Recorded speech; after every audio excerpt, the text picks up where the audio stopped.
नमस्कार दोस्तों, स्वागत है आपका अपने चैनल रात रहस्य राज पर। एक बार फिर से आपके सामने बहुत ही भयानक और एक ऐसी चुड़ैल की स्टोरी लेकर सामने आया हूं जिसने एक गांव के अंदर इतना ज्यादा अपना भयानक रूप दिखाया और कई सालों तक उस पूरे गांव को अपने कब्जे में रखा। न जाने कितने ही लोग उस चुड़ैल के छलावे में फंसते गए और उसका शिकार बनते गए। और ये पूरी स्टोरी है हिमाचल की। अब क्योंकि आप जानते हैं कि हिमाचल में काफी घाटियां और पहाड़ है, तो एक घाटी के अंदर उस चुड़ैल ने अपना बसेरा बना रखा था। और यहां तक कि लोगों को ये एहसास भी नहीं था कि वहां पर ये जो जितना भी घटनाक्रम हो रहा है वो चुड़ैल कर रही है, बल्कि लोगों ने गांव के ही एक दूसरे शख्स को इन सब के पीछे की वजह मानते थे, क्योंकि वो शख्स काफी समय से गांव से गायब था और इस घाटी के अंदर चला गया था। लेकिन जब बाद में आज के हमारे जो शख्स जिन्होंने हमारे साथ स्टोरी शेयर की है, जब वो उस गांव में पहुंचे, हालांकि वो रहने वाले तो कानपुर के हैं, लेकिन अपने किसी ज़मीनी काम के सिलसिले के चलते वो हिमाचल में गए थे और वहां पर ही उन्हें उस एक लाल घाटी के बारे में पता चला। तो उन्हें पता चला कि उस लाल घाटी में जाने वाले हर शख्स अपने आप गायब हो जाते थे। जो भी लोग वहां पर उस रहस्य को पकड़ने गए वो वापस कभी आ नहीं पाए। तो कभी ये पता ही नहीं चल पाया कि उस लाल घाटी में आखिर कौन सी बला रहती है। यहां तक कि चुड़ैल का तो किसी को अंदाजा भी नहीं था कि ये सब के पीछे चुड़ैल है। लेकिन वो चुड़ैल बहुत ही ज्यादा खौफनाक तरीके से लोगों को कैद किया करती थी। वो एक पत्थर की मूर्ति बनाकर उनके अंदर इंसानों की आत्माओं को कैद किया करती थी, जिससे वो इंसान हमेशा हमेशा के लिए उसके कब्जे में रहता था और चाहकर भी वहां से आज़ाद नहीं हो पाता था। लेकिन आज के जिस शख्स जिनका नाम है पुनीत, वो इस रहस्य का पता लगाने के लिए उस लाल घाटी में गए। अब देखो, इंसान को जिस जगह पर जाने के लिए मना किया जाता है वो वहीं पर ही ज्यादा जाना चाहता है। तो ऐसा ही कुछ पुनीत के साथ था। तो वो अपने आप को कंट्रोल कर नहीं पाया और लाल घाटी में पहुंच गया। अब उसके साथ जो भी घटना हुई उसने हमारे साथ ही शेयर किया है, जिसे हम आज की स्टोरी में डिस्कस करने वाले हैं। लेकिन उससे पहले मैं आपको बता दूं कि हम आपके लिए हॉरर दुनिया की बहुत ही डार्क स्टोरी भी लेकर आते हैं, लेकिन वो केवल मेंबर्स के लिए होती है। तो अगर आपने मेंबरशिप ज्वाइन नहीं की है तो ज्वाइन कीजिए और गहरी अंधेरी दुनिया की डार्क स्टोरी को भी सुन लीजिए। चलिए आज की स्टोरी को शुरू करते हैं। छत की मुंडेर पर खड़ा पुनीत दूर एक पहाड़ी को निहार रहा था। ऐसा लग रहा था जैसे वो पहाड़ी के उस पार की घाटी के रहस्य को जानना चाहता है। वो पहाड़ को इस तरह से घूर रहा था जैसे अभी पहाड़ के पीछे की उस घाटी से कोई निकल कर आएगा और पुनीत को उस घाटी के रहस्य के बारे में बताएगा। लाल घाटी के ऊपर का आसमान भी धीरे धीरे लाल होने लगा था। ऐसा लग रहा था उस जगह से धुआं उठकर ऊपर जमा हो रहा है। वो शाम के लगभग 6 बजे का समय था। सूरज भी धीरे धीरे ढल रहा था। पुनीत को बार बार रास्ते का वो पागल भी याद आ रहा था जिसने उसे कसकर पकड़ लिया था और बार बार बस यही कह रहा था, लाल घाटी में चले जाओ, मेरे बेटे को बचा कर ले आओ।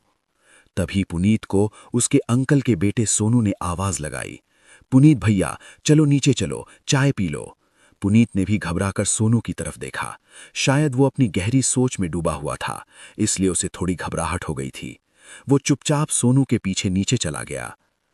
पुनीत, जो कि कानपुर जिले का रहने वाला है, लेकिन पिछले 2 दिन से हिमाचल के छोटे से गांव में रुका हुआ था। वैसे तो पुनीत इस गांव से परिचित नहीं था, वो यहां पहली बार ही आया था। इसके पीछे की वजह ये थी कि इस गांव में उसकी पुश्तैनी जमीन है जो उसके परदादा के जमाने की है।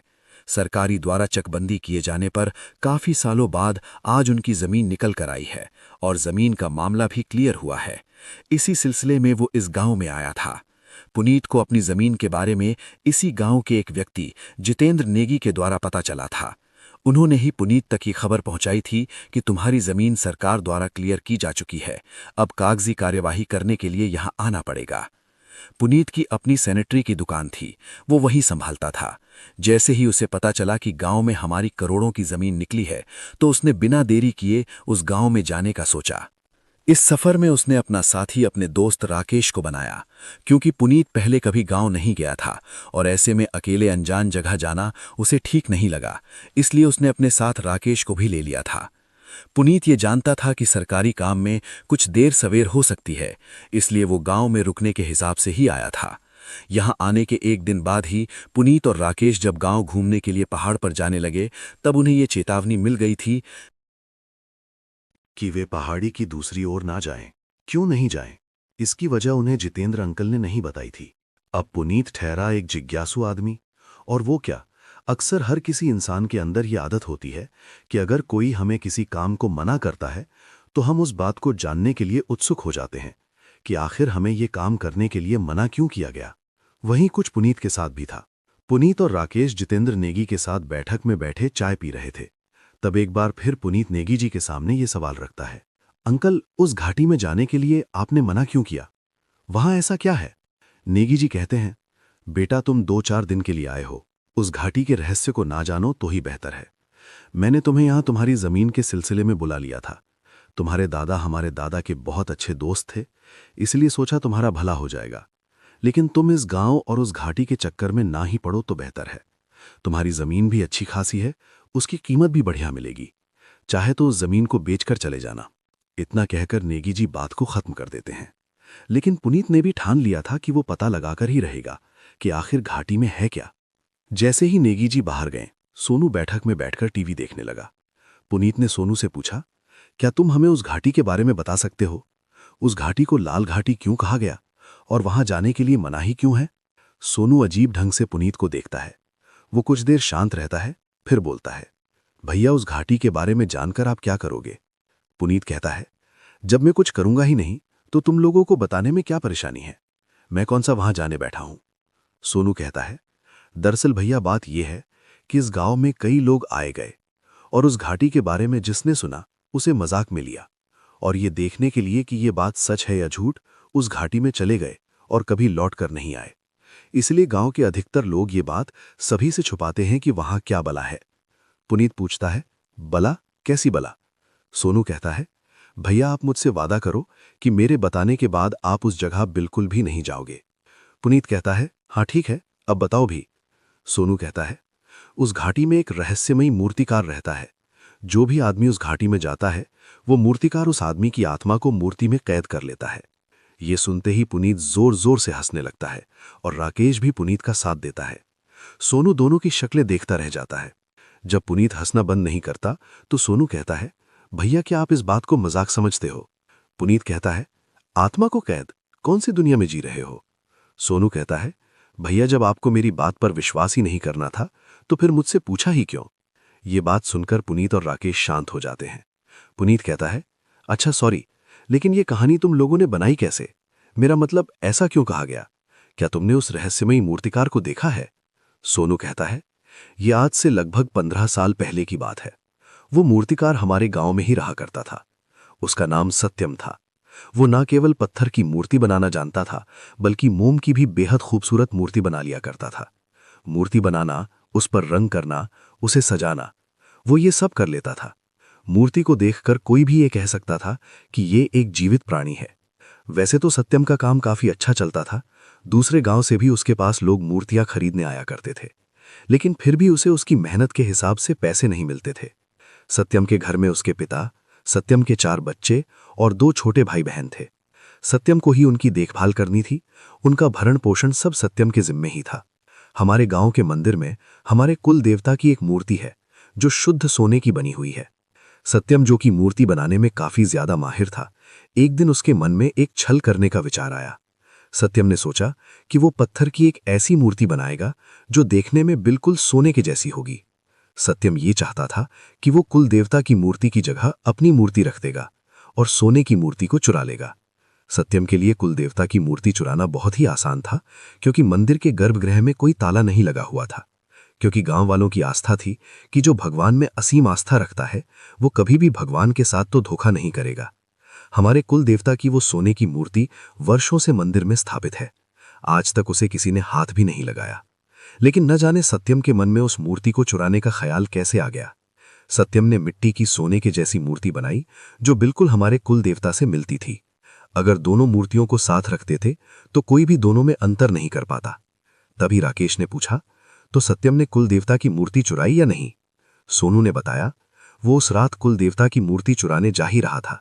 उसने अपनी मूर्ति को एक चादर में ढक रखा था और रात के अंधेरे में चोरी चुपके मंदिर में प्रवेश कर रहा था। तभी गांव के कुत्ते जोर जोर से भौंकने लगे। मंदिर के पुजारी का घर मंदिर के पीछे बनी कुटिया में ही था। कुत्तों की आवाज से पुजारी की आंख खुल गई थी। अचानक उन्हें आभास हुआ जैसे कोई अनहोनी होने वाली है। वो तुरंत अपने बिस्तर से उठे और बाहर की तरफ आए। तब उन्होंने देखा कि 4-5 कुत्ते मंदिर की ओर देखते हुए भौंक रहे हैं। पुजारी ने देर ना करते हुए मंदिर की तरफ आने का फैसला किया। जब पुजारी मंदिर की तरफ आए तो उन्होंने दीपक की हल्की सी रोशनी में सत्यम को देखा। उन्होंने देखा कि सत्यम के हाथ में कुल देवता की मूर्ति है। पहली नजर में पुजारी को लगा कि शायद सत्यम मूर्ति चुरा रहा है। वो चिल्लाते हुए सत्यम के पास गए। पुजारी के चिल्लाने से आस पड़ोस के लोगों की आंखें खुल गईं। सत्यम पुजारी को देखकर घबरा गया और उसके हाथ से मूर्ति छूट गई। मूर्ति के जमीन पर गिरते ही मूर्ति का थोड़ा हिस्सा टूट गया। ये देखकर पुजारी की हैरानी की हद नहीं रही। उन्होंने सत्यम को पकड़ लिया और जल्दी जल्दी गांव वालों को आवाज लगाई, अरे गांव वालों जल्दी आओ, देवता की मूर्ति चोरी हो गई, जल्दी आओ। आवाज सुनकर गांव वाले और जल्दी निकल कर आए। सत्यम ये सब देखकर घबरा गया। उसे समझ नहीं आया कि वो क्या करे। वो खुद को पुजारी के हाथों से छुड़ाने की कोशिश करने लगा और कामयाब भी रहा, क्योंकि पुजारी पतला दुबला इंसान था, जबकि सत्यम उनके मुकाबले काफी हट्टा कट्टा था। सत्यम अपनी मूर्ति वहीं छोड़कर तुरंत वहां से भागने लगा, लेकिन तब तक गांव वालों ने उसे दबोच लिया। गांव वाले सत्यम को देखकर हैरान रह गए कि ये चोर है। वहीं पुजारी टूटी हुई मूर्ति को देखकर घबरा गए, क्योंकि वो जानते थे कि कुल देवता की मूर्ति तो सोने की है। पुजारी ने जैसे ही गर्भगृह में जाकर देखा तो उन्होंने सोने की मूर्ति को सुरक्षित पाया। पुजारी को समझते देर नहीं लगी कि सत्यम यहां क्या करने आया था। वो जल्दी से बाहर गए और उन्होंने कहा, ये देखो, ये सत्यम कितना बड़ा चोर है। ये अपने घर से मिट्टी की मूर्ति बनाकर लाया था, जो देखने में बिल्कुल सोने की तरह लग रही थी। तभी गांव का प्रधान सत्यम के 2-3 थप्पड़ जड़ता है और कहता है, बता सत्यम, क्या पुजारी सच कह रहे हैं? सत्यम बहुत ज्यादा घबराया हुआ था। उसे समझ नहीं आया कि वो क्या कहे। वो बिल्कुल शांत खड़ा था। प्रधान ने 2-3 थप्पड़ और मारे, तब जाकर सत्यम बोला, हाँ पुजारी सच कह रहे हैं। मैं मिट्टी की मूर्ति बनाकर लेकर गया था ताकि सोने की मूर्ति से उसे बदल दूं। ये सुनते ही गांव के प्रधान के साथ अन्य लोग भी सत्यम के साथ थोड़ी मारपीट करते हैं, लेकिन पुजारी सत्यम का बीच बचाव करते हैं और कहते हैं, अरे बस करो, इसे जान से मारोगे क्या? गांव के एक व्यक्ति ने कहा, ये इसी लायक है, इसकी हिम्मत भी कैसे हुई हमारे कुल देवता की मूर्ति को चुराने की। जो भगवान इसे खाना दे रहे हैं, इसे अपनी शरण में रख रखा है, ये उनको ही चुरा रहा है। इसे तो जान से मार देना चाहिए। तभी गांव का प्रधान बोला, चुराने की कोशिश कर रहा था, चुरा नहीं पाया, इसीलिए हम इसे जान से नहीं मारेंगे। हम इसे गांव से बेदखल कर देंगे। ये और इसका परिवार इस गांव में नहीं रहेंगे। जब इससे इसकी रोजी रोटी छिनेगी, इसे तब पता चलेगा। सत्यम रोने लगा, नहीं मुखिया जी, ऐसा मत करो। मेरे 4 बच्चे हैं, उनका क्या होगा? मेरे छोटे छोटे भाई बहन भी हैं, मुझे उनका भी देखना है। गांव के मुखिया ने कहा, ये हम क्या जाने, ये तो तुझे चोरी करने से पहले सोचना चाहिए था, लेकिन अब तू इस गांव में नहीं रह सकता। वो आधी रात का समय था।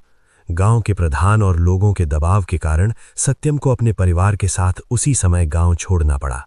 ऐसा कहा जाता है कि सत्यम अपने परिवार को लेकर उस लाल घाटी में चला गया था और वहीं रहने लगा। लेकिन कुछ समय बाद घाटी में रहने वाले जंगली जानवरों ने सत्यम के परिवार को खत्म कर दिया और इस गम में सत्यम ने अंधकार का रास्ता अपना लिया। सत्यम मूर्तिकार ने तंत्र मंत्र करना शुरू कर दिया और इसी तंत्र मंत्र के जरिए वो मूर्ति बनाता और वहां जाने वाले लोगों की आत्माओं को उन मूर्तियों में कैद कर लेता। ऐसा भी सुनने में आया है कि वहां मौजूद मूर्तियां लाल रंग की होती हैं, इसलिए उस जगह को लाल घाटी कहा जाता है। तभी पुनीत ने पूछा, ये बात तुम कैसे कह सकते हो कि उसने तंत्र मंत्र किया और लोगों की आत्मा को मूर्ति में कैद किया? क्या इस गांव का कोई आदमी उसका शिकार हुआ है? सोनू ने कहा, कोई आदमी नहीं, बल्कि बहुत सारे आदमी वहां गए और आज तक लौटकर नहीं आए। इस बात पर राकेश जोर से हंसता है और कहता है, आखिर कब तक तुम गांव वाले अंधविश्वास को बढ़ावा दोगे? अरे जब उस घाटी से कोई वापस ही नहीं लौटा तो सत्यम के बारे में ये सब तुम्हें कैसे पता? पुनीत भी राकेश का साथ देते हुए कहता है, माना कि सत्यम गलत था, उसने चोरी का इरादा किया, लेकिन उसे इतना बदनाम तो मत करो यार, उसकी आत्मा भी रोती होगी। सोनू कहता है, उसकी आत्मा नहीं बल्कि सबकी आत्मा को रुलाती है। अब आप मानो या न मानो, लेकिन गांव के लोग जब शिकार करने उस जंगल में जाते थे तब उन्होंने वहां कुछ मूर्तियां देखीं जिन पर कुछ अजीब से चिन्ह बने हुए थे। जो भी उन मूर्तियों की नगरी से आगे गया वो जाकर वहीं फंस गया। उनकी मौत हो गई। वहां अजीब अजीब तरह की तंत्र मंत्र की सामग्री दिखाई दी। ये बातें करते करते काफी समय हो गया था। रात के 8 बज चुके थे। तभी सोनू की मां ने सबको खाने के लिए आवाज लगाई। सब लोग खाना खा रहे थे, लेकिन पुनीत के दिमाग में अभी भी उस लाल घाटी की बातें चल रही थी। फिर रात का खाना खाने के बाद पुनीत और राकेश गांव की गलियों में घूमने के लिए निकल गए। जाते जाते सोनू ने एक बार फिर पुनीत से कहा, भैया पहाड़ी की तरफ बिल्कुल मत जाना। इस बार पुनीत को थोड़ा अजीब लगा। सोनू की आवाज में एक अजीब घबराहट थी। पुनीत चुपचाप घर से बाहर निकल गया। वो जेब में हाथ डाले उस लाल घाटी के बारे में सोचता हुआ चल रहा था। राकेश भी इधर उधर देखता हुआ एक कदम पीछे था। गांव में अधिकतर लोग खाना खाकर अपने अपने घरों में सो जाते हैं। ऐसे में पुनीत और राकेश ही थे जो रात गांव की गलियों में घूम रहे थे। तभी राकेश जमीन के बारे में बात छेड़ता है। फिर पुनीत और राकेश जमीन के बारे में ही बात करते करते जितेंद्र के घर से काफी आगे आ जाते हैं। वे लोग इतने दूर आ गए थे कि गांव के घर दूर दिखाई दे रहे थे। तभी अचानक राकेश को वही पागल आदमी दिखता है जो इन्हें गांव के बाहर मिला था। वही पागल आदमी जो जबरदस्ती पुनीत के गले लग गया था।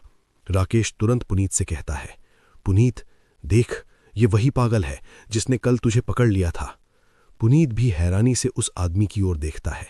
पुनीत देखता है कि वो पागल आदमी जमीन पर कोई आकृति बना रहा है। पुनीत धीरे से कहता है, ये आदमी क्या कर रहा है? राकेश कुछ कदम आगे बढ़कर देखता है तो कहता है, कुछ नहीं, ड्राइंग बना रहा है। इतना कहकर वो मुस्कुरा देता है।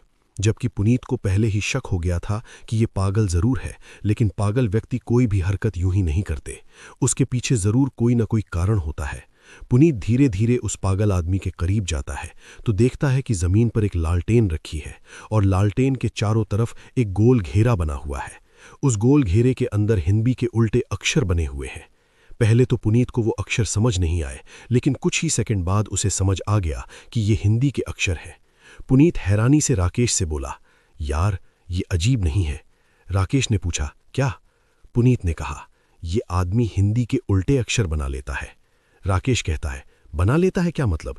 इस बेचारे को हिंदी सीधी लिखनी ही नहीं आती होगी, गांव का आदमी है, हो सकता है अनपढ़ हो। पुनीत कहता है, अरे यार ऐसे कैसे? उल्टे भी तो तभी बनाएगा जब उसने कभी सीधे अक्षर देखे होंगे। और तूने गौर किया इसने गोल घेरा कितना सटीक बनाया है? राकेश ने कहा, तू क्या कहना चाहता है? मुझे कुछ समझ नहीं आ रहा। पुनीत ने कहा, तुझे याद है जब हम इस गांव में घुसे थे तब ये भी हमें घाटी में जाने के लिए कह रहा था और फिर अंकल ने हमें वहां जाने के लिए मना किया। यार मुझे लगता है जरूर घाटी में कुछ ना कुछ तो गड़बड़ है। वो सोनू यूं ही झूठी बातें नहीं बना रहा। हम मान सकते हैं ये आत्मा वाली बात सच ना हो, लेकिन ये भी हो सकता है कि वहां कुछ और राज हो सकता है वहां कुछ स्मगलिंग होती हो या कोई काले धंधे होते हों जिसे छुपाने के लिए ये आत्मा वाला खेल रचा गया हो, या हो सकता है आत्मा का खेल भी सही। पुनीत अपनी बात पूरी भी नहीं कर पाता कि राकेश हैरानी से पुनीत की ओर देखता है। वो कहता है, क्या यार पुनीत, तू भी पढ़ा लिखा होकर इस तरह की बातें कर रहा है? पुनीत कहता है, नहीं मेरा मतलब वो नहीं था, लेकिन इस पागल आदमी को देखकर मुझे थोड़ा शक हुआ।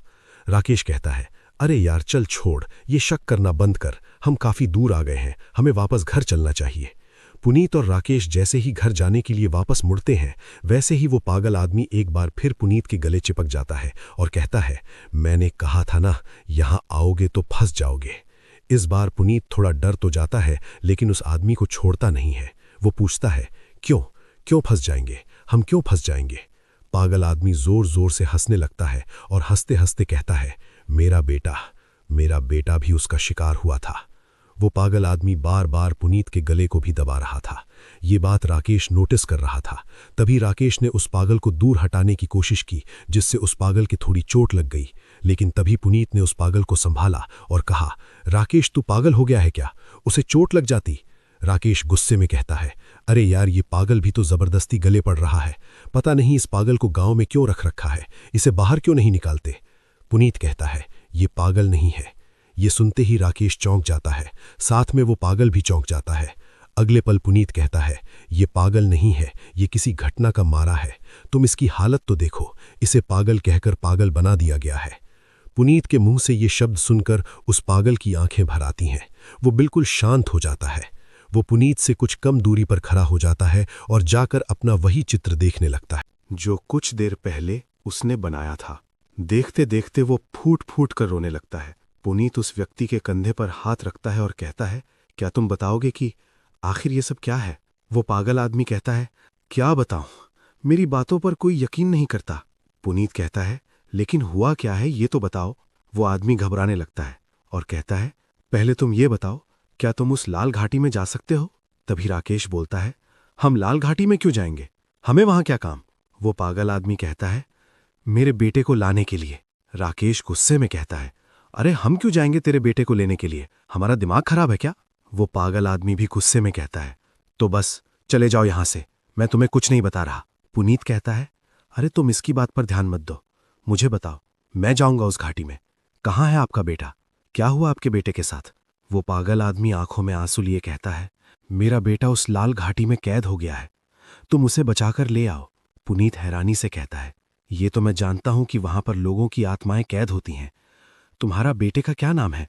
क्या उसकी आत्मा भी कैद है? वो आदमी कहता है, नहीं, मेरे बेटे की आत्मा कैद नहीं है, बल्कि वो खुद ही कैद है। उसे कैसे भी करके बचाकर ले आओ। ये सुनकर पुनीत थोड़ी हैरानी करता है। वो कहता है, क्या मतलब, वो खुद कैद है, उसकी आत्मा कैद नहीं है? लेकिन मैंने तो गांव वालों के मुंह से यही सुना कि वहां जो कोई भी जाता है उसकी आत्मा को मूर्ति में कैद कर लिया जाता है। वो आदमी कहता है, हाँ ये सच है, लेकिन मेरा बेटा सत्यम सत्यम वहां खुद कैद है, उसे बचाने की जरूरत है।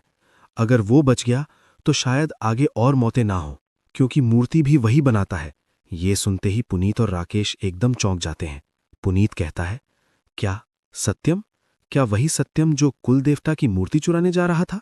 उस आदमी की नजरें शर्म से नीची हो जाती हैं। वो कुछ देर शांत रहता है, फिर कहता है, हाँ ये वही सत्यम है। पुनीत का दिमाग कुछ देर के लिए बिल्कुल सुन्न हो जाता है। तभी राकेश कहता है, लेकिन गांव वाले तो ये कहते हैं कि आपका बेटा ही लोगों की आत्माएं चुराकर मूर्तियों के अंदर डाल रहा है, वो तंत्र मंत्र जानता है, और आप कह रहे हो कि आपका बेटा कैद है? हम कुछ समझे नहीं। वो आदमी कहता है, देखो बेटा, ये बात सच है कि मेरा बेटा मूर्तियां बनाता है, और काफी हद तक ये बात भी सच है कि वहां जो जाता है वो लौटकर नहीं आता, क्योंकि वहां लोग पुतलों में बदल जाते हैं, पुतलों में उसकी आत्मा कैद हो जाती है। अब क्योंकि मेरा बेटा मूर्ति बनाना जानता था, इसीलिए लोग कहते हैं कि मेरा बेटा ही सबका जिम्मेदार है। लेकिन मैं जानता हूं मेरा बेटा ऐसा काम कभी नहीं करेगा। वो भले ही चोरी करने की सोच रहा था, लेकिन वो लोगों की जिंदगी के साथ कभी नहीं खेलेगा। इसके पीछे कोई और है। पुनीत कहता है, कौन? इसके पीछे और कौन हो सकता है? वो आदमी कहता है, ये तो मैं भी नहीं जानता, लेकिन मैं इतना जानता हूं कि मेरा बेटा ये नहीं कर सकता।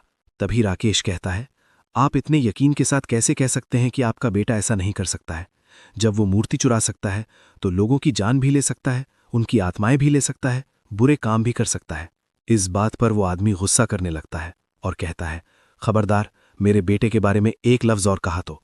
मेरा बेटा बेगुनाह है, उसे फंसाया जा रहा है, वो बेचारा वहां खुद कैद है, मैंने देखा था उसे, मैं अपने बेटे की खोज में गया था।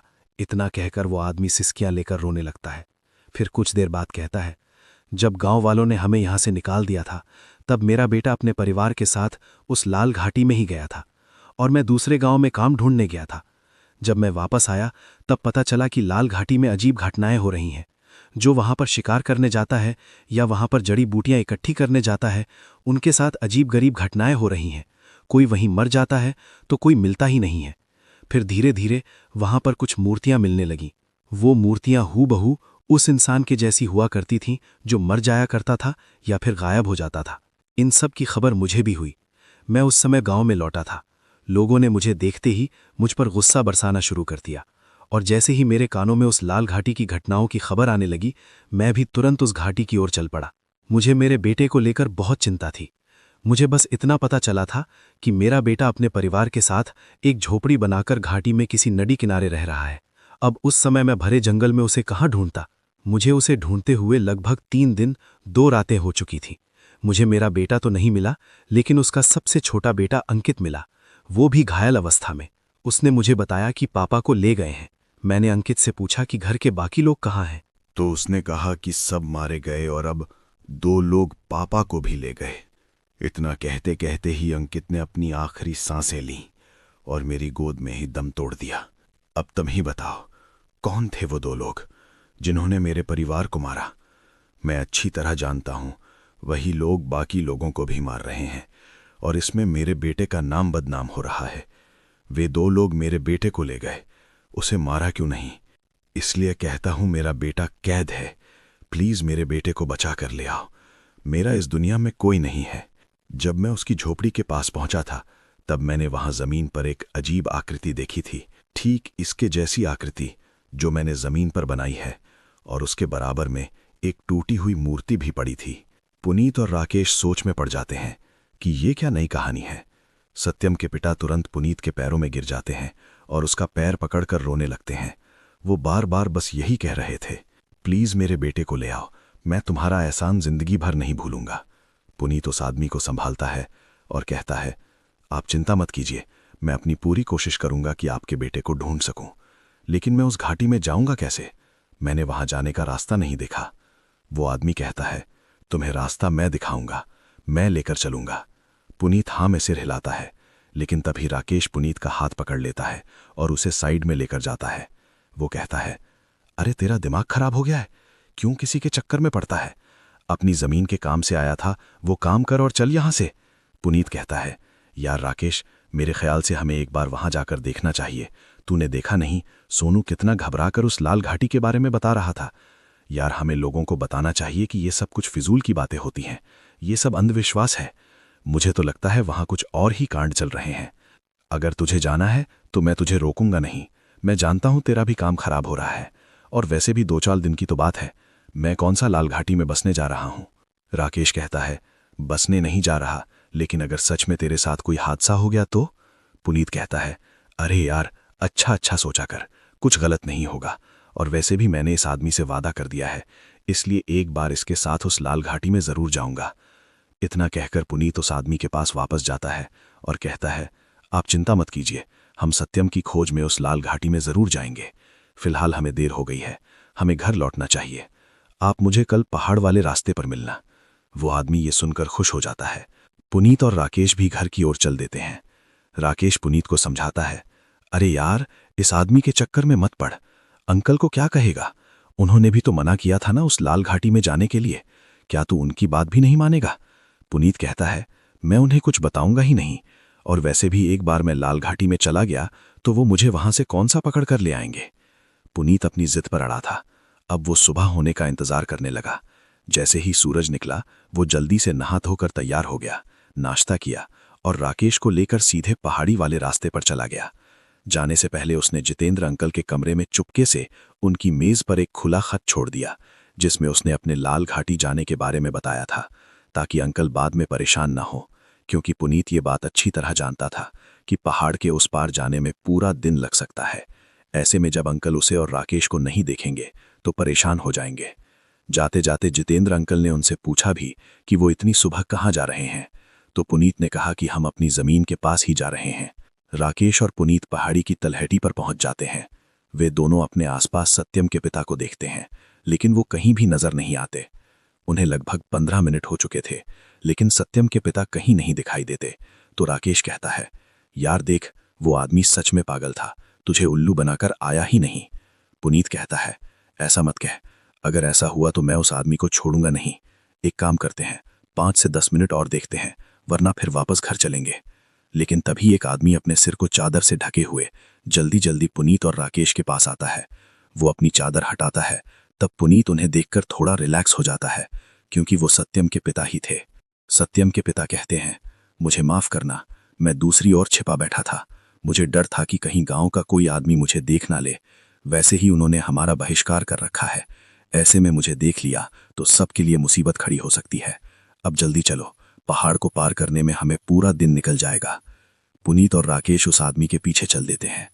पहाड़ी रास्ता कहीं कहीं से काफी संकरा था। जगह जगह छोटी छोटी नदियां और झरने बह रहे थे। सुबह के समय पहाड़ पर चलने में कोई दिक्कत नहीं आई, लेकिन जैसे जैसे सूरज सिर पर चढ़ता गया वैसे वैसे पहाड़ और गर्म होता गया। तापमान बढ़ने लगा, जिससे पुनीत और राकेश को परेशानी होने लगी, क्योंकि उन्हें पहाड़ों पर चढ़ने की आदत नहीं थी। सत्यम के पिता ये बात समझते थे कि ये लोग बाहर से आए हैं और इन्हें पहाड़ पर चढ़ने की आदत भी नहीं होगी, इसलिए वो उन दोनों को थोड़ा आराम कराते हुए आगे बढ़ा रहे थे। वे लोग दोपहर ढलने के बाद आधा पहाड़ पार कर पाए। राकेश तो बहुत ज्यादा थक चुका था। उसने पूछा, अभी और कितना चलना है? मैं अब आगे नहीं चल सकता।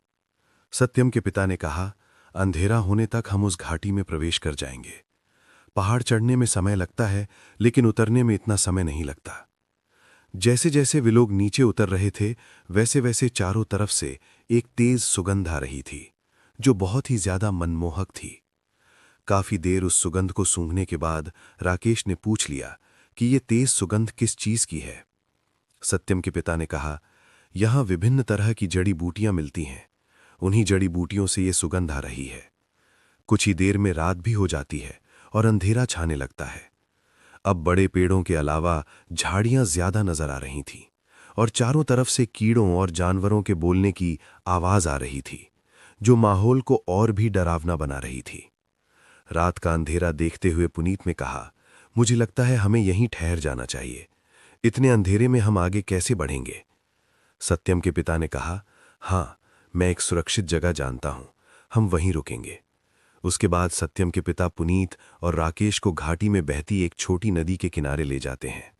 उस नदी के किनारे काफी बड़े और गुफादार पेड़ थे, जिनके नीचे लुकना सुरक्षित था। वे तीनों रात वहीं गुजार देते हैं। वहीं दूसरी ओर जितेंद्र अंकल को जब राकेश और पुनीत के बारे में पता चला तो अपना माथा पीटने लगे और खुद को ही कोसने लगे कि आखिर क्यों उन्होंने पुनीत को जमीन के लिए यहां पर बुलाया। लेकिन अब वो भी क्या कर सकते थे। उन्होंने इस बारे में मुखिया से कहा ताकि वो कुछ मदद कर सकें, लेकिन मुखिया ने उस लाल घाटी और पहाड़ के उस पार जाने के लिए साफ मना कर दिया और गांव वालों को भी चेतावनी दी कि कोई भी उस तरफ न जाए। उस दिन जितेंद्र अंकल पूरा दिन इसी अधेड़ बुन में रहे कि आखिर वो पुनीत को कैसे बचाएं। उधर सवेरा होते ही राकेश बहती नदी में अपना मुंह धोने जाता है। वो उस नदी के पानी को निहार रहा था। बिल्कुल साफ चमकता पानी था। उसने ऐसा पानी अपनी जिंदगी में कभी नहीं देखा था। उसने पीने के लिए जैसे ही 2 घूंट पानी अपने मुंह में डाला, वैसे ही उस पानी में खून की एक धारा बहती दिखाई दी। न केवल धारा, बल्कि हथेली का कटा हुआ टुकड़ा भी दिखाई दिया, जिसे देखकर राकेश बुरी तरह चिल्ला उठा। उसकी चीख सुनकर सत्यम के पिता और पुनीत का ध्यान उसकी तरफ जाता है। वे लोग भागते हुए राकेश को संभालते हैं। राकेश की आंखें पूरी तरह से फटी पड़ी थीं। उसके चेहरे पर कंपकपाहट थी। पुनीत राकेश को झंझोड़ते हुए पूछता है, अरे क्या हुआ? क्यों चीखा? क्या देख लिया? कोई शेर देख लिया क्या? राकेश हकलाते हुए कहता है, शेर नहीं, हाथ देख लिया। पुनीत ने कहा, हाथ? किसका हाथ? राकेश नदी के दूसरी ओर इशारा करते हुए कहता है, मैंने किसी का कटा हुआ हाथ देखा। उसमें से खून बह रहा था और ये साफ चमकदार पानी भी लाल हो चुका था। सत्यम के पिता और पुनीत नदी के पानी पर नजर डालते हैं तो देखते हैं कि पानी बिल्कुल साफ है। सत्यम के पिता पानी में हाथ डालकर देखते हैं तो पानी बिल्कुल ठंडा और पारदर्शी था। वो कहते हैं, बेटा, तुम्हें कोई वहम तो नहीं हुआ? क्या तुमने सच में कोई हाथ देखा था? राकेश चिल्लाता हुआ कहता है, ऐसी स्थिति में मैं आपसे मजाक थोड़े ही करूंगा। पुनीत राकेश को शांत करता है, अच्छा ठीक है, नॉर्मल हो जा, हम लोग बस यहां से चल ही रहे हैं। राकेश गुस्से में कहता है, मुझे कहीं नहीं जाना, मुझे वापस घर आना है। मैंने तेरे साथ यहां आकर ही गलती करी। वे लोग आपस में बातें कर ही रहे थे कि तभी उस नदी का पानी धीरे धीरे लाल होता गया और उस लालपन को सभी ने देखा। सत्यम के पिता की नजर जैसे ही बहते नदी के पानी पर पड़ी, उन्होंने कहा, पुनीत, ये देखो, राकेश बिल्कुल सच कह रहा था। राकेश और पुनीत ने जैसे ही पानी को देखा, वो पानी धीरे धीरे गहरे लाल रंग में परिवर्तित होता गया। इतना ही नहीं, वो पानी बहते नदी से किनारे पर आने लगा और जमीन पर बहने लगा। ये देखकर सत्यम के पिता बोले, यहां रुकना ठीक नहीं है, यहां से चलो। सत्यम के पिता जल्दी से उन दोनों को लेकर उस जगह पर पहुंचे जहां पर उनके बेटे सत्यम की झोपड़ी थी। वो झोपड़ी अब लगभग टूट चुकी थी। वहां पर उस झोपड़ी के केवल अवशेष रह गए थे। झोपड़ी को देखते ही सत्यम के पिता रोने लगे। पुनीत ने पूछा, क्या हुआ? सत्यम के पिता बोले, मेरा बेटा यहीं रह रहा था, उसका पूरा परिवार उजड़ गया। पुनीत ने कहा, आप शांत हो जाइए। अब आप ये बताइए कि हम यहाँ आपके बेटे को ढूंढेंगे कैसे? ये घाटी तो बहुत बड़ी है, हमें कैसे पता चलेगा हमें कहाँ जाना है? हमारे पास इतना समय नहीं है और ना इस जंगल में घूमने के साधन है। हमने कल पूरा दिन जंगली फल खाकर गुजारा किया है, हम ऐसे नहीं रह सकते। सत्यम कहते हैं, आखिरी बार अंकित ने मुझे एक दिशा की तरफ इशारा किया था। जब मैं उस ओर गया तो मैंने वहां पर लाल धुआं उठते हुए देखा था। वो धुआं इतना तेज था कि मुझे सांस भी नहीं आ रही थी। और वहां मैंने 4 लोगों को देखा जो काफी तगड़े थे और उनके पास बड़े बड़े भाले और तलवार थे। लेकिन, पुनीत पूछता है, लेकिन क्या? सत्यम के पिता कहते हैं, लेकिन मैं वो दिशा भूल चुका हूं, क्योंकि उस समय मैं इतनी जल्दी में था, तब मैंने वो रास्ता ठीक से देखा ही नहीं था। और यहां इस घाटी में लगभग सारे रास्ते एक जैसे लगते हैं। मैंने दोबारा वहां जाने की कोशिश की थी, लेकिन जा नहीं पाया। लेकिन मैं इतना जरूर जानता हूं, वे 4 तगड़े आदमी हम में से किसी को भी नुकसान पहुंचा सकते हैं। मैं उनके पास अकेले नहीं जा सकता था, इसीलिए वापस आ गया। राकेश गुस्से में कहता है, आप हमें यहां इतनी दूर इस लाल घाटी में उन 4 तगड़े आदमियों से मिलाने लेकर जा रहे हैं, और वो भी निहत्थे। हमारे पास कोई हथियार नहीं है, कुछ नहीं है, और आप बस हमें यूं ही लेकर आ गए। आप सच में पागल हो। मुझे तो लगता है आप भी अपने बेटे के साथ मिले हुए हो। आपके बेटे को कोई शिकार नहीं मिल रहा होगा, इसलिए आपने हम लोगों को अपना शिकार बनाने के लिए अपने जाल में फंसा लिया। और ये पुनीत, ये भी आपकी बातों में आ गया। सत्यम के पिता घबराते हुए कहते हैं, नहीं नहीं बेटा, ऐसा नहीं है, हमारे पास भी हथियार है। रुको, मैं तुम्हें दिखाता हूं। ये सुनते ही पुनीत और राकेश हैरानी से सत्यम के पिता को देखने लगते हैं।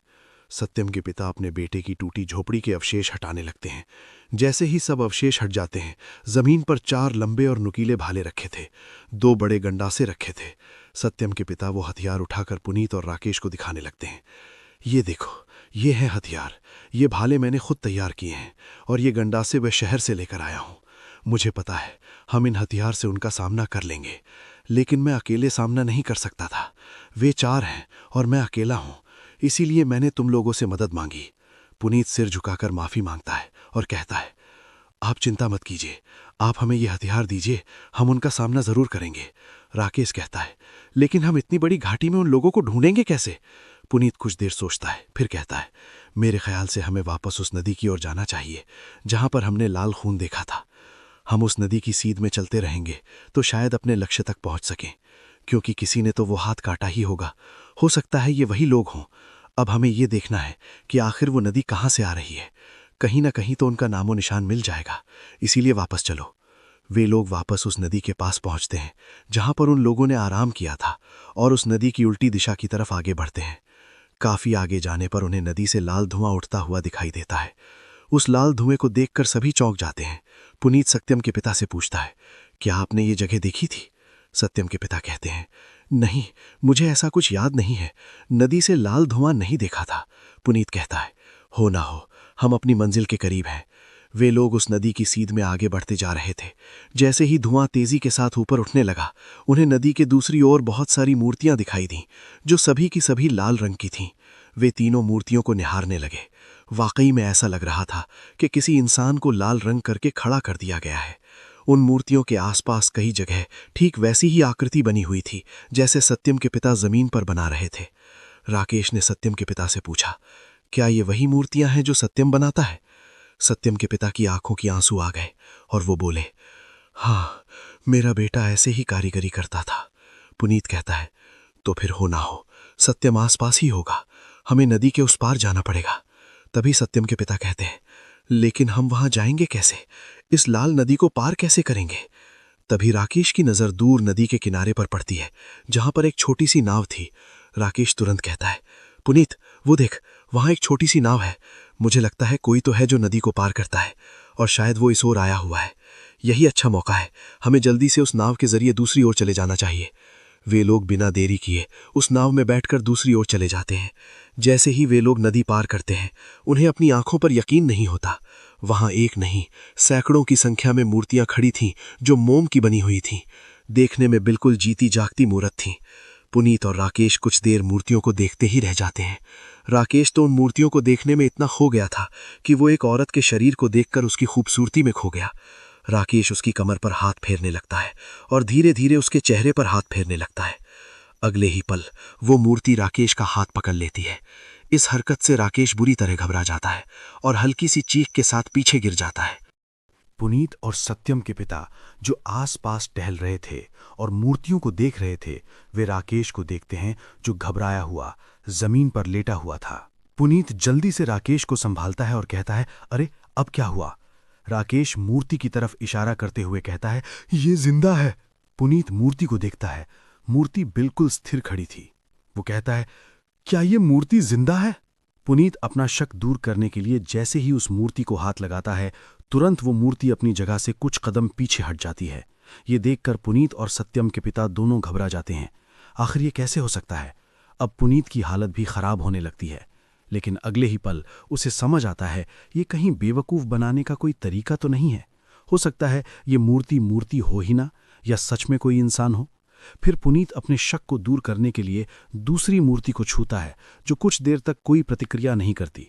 फिर अगले ही पल पुनीत अपने नाखून से मोम को खुरचता है और ये देखने की कोशिश करता है क्या ये सच में मोम की बनी है, और वो मूर्तियां सच में मोम की बनी हुई थीं। अब पुनीत गंडासा निकालता है और एक मूर्ति का एक हाथ काट देता है। फिर अगले ही पल उस मूर्ति से तेजी के साथ खून बहने लगता है। ये देखकर पुनीत बुरी तरह चौंक जाता है। उसके चेहरे पर पसीना आने लगता है। न केवल पुनीत बल्कि राकेश और सत्यम के पिता की हालत भी बुरी हो जाती है। सत्यम के पिता कहते हैं, हे भगवान, ये क्या है? जैसे ही उस मूर्ति का हाथ कटता है, वो मूर्ति चलने लगती है और पुनीत के करीब आने लगती है। पुनीत भी घबराया हुआ था। वो उस मूर्ति से दूर भागता है। ठीक उसी पल चारों तरफ से एक आवाज आने लगती है, जैसे किसी टूटे हुए दरवाजे के बंद होने की आवाज होती है। उस आवाज को सुनकर वहां मौजूद सारी मूर्तियां जाग जाती हैं और इधर उधर टहलने लगती हैं। पुनीत ने जिस मूर्ति का हाथ काटा था, वो मूर्ति धीरे धीरे अपने चेहरे में बदलाव लाने लगती है। जहां अब तक उसका चेहरा सामान्य था, अब उसके चेहरे पर गुस्सा दिखाई दे रहा था। वो मूर्ति धीरे धीरे दूसरे हाथ को पुनीत की तरफ बढ़ाती है, लेकिन पुनीत उस मूर्ति से ज्यादा तेजी से भाग सकता था। लेकिन जैसे ही वो अजीब सी आवाज तेज होती जाती है, बाकी की मूर्तियां भी पुनीत की तरफ ही बढ़ती जाती हैं। ये देखकर पुनीत को कुछ समझ नहीं आता। उसके हाथ में जो गंडासा था, वो उस गंडासे से ही उन मूर्तियों पर वार करने लगता है। पुनीत किसी मूर्ति का हाथ काट देता, तो किसी की गर्दन, तो किसी का आधा धड़ ही गायब कर देता। जैसे जैसे पुनीत मूर्ति के साथ ये हरकत कर रहा था, वैसे वैसे वो अजीब आवाज तेज होती जा रही थी और मूर्तियों की चाल भी तेज हो रही थी। राकेश और सत्यम के पिता को कुछ समझ नहीं आ रहा था कि वो पुनीत को कैसे बचाएं। अब राकेश और सत्यम के पिता के पीछे भी वे मूर्तियां लग पड़ी थीं। कुछ मूर्तियों की हालत तो इतनी ज्यादा खराब हो गई थी कि वो अपनी जगह पर ही पूरी तरह से पिघल गईं, और जब पिघलीं तो उनके अंदर से एक कील तक नहीं निकली। ये देखकर पुनीत और राकेश हैरान थे। सबके पास हथियार थे। वे उन हथियारों से मूर्तियों को मारते काटते हुए जैसे तैसे करके उस जगह से निकल जाते हैं और अपनी जान छुड़ाते हैं। वे बड़ी मुश्किल से एक जंगली इलाके में पहुंच जाते हैं, जहां उन्हें दूर दूर तक न कोई आवाज आती है, न कोई मूर्ति दिखाई देती है। पुनीत एक पेड़ को पकड़कर बुरी तरह हाँफ रहा था। वो कुछ देर तक अपनी सांसों को नॉर्मल करता है और जमीन पर बैठ जाता है। राकेश और सत्यम भी बड़े चौकन्ने होकर आसपास देख रहे थे। पुनीत कहता है, हे भगवान, वो सब क्या था?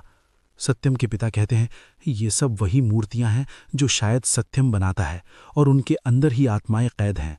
पुनीत कहता है, लेकिन ये कैसे संभव हो सकता है? आत्मा को किसी मूर्ति में कैद करना और मोम की मूर्ति का चलना फिरना, मुझे इन बातों पर यकीन नहीं होता। राकेश गुस्से में कहता है, लेकिन तुझे यकीन करना होगा, सब कुछ तेरे सामने ही था। वो कोई रोबोट नहीं थे जिनके तूने हाथ पैर काट दिए, फिर भी चल रहे थे। क्या तूने देखा नहीं? धीरे धीरे वो मूर्तियां पिघल भी रही थीं।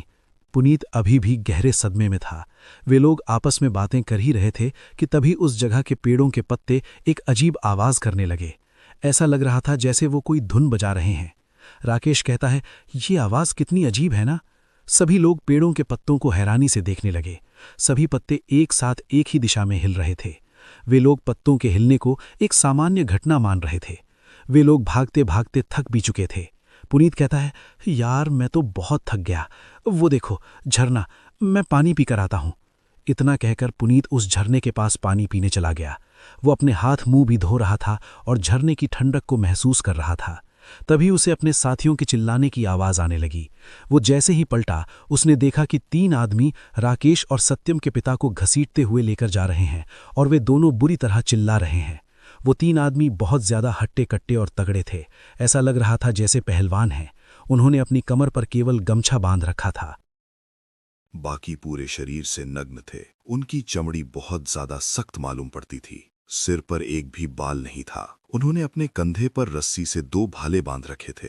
पुनीत अपने साथियों को आवाज लगाने ही वाला था कि पता नहीं अचानक क्या सोचकर वो शांत हो गया और खुद एक पेड़ के पीछे छिप गया।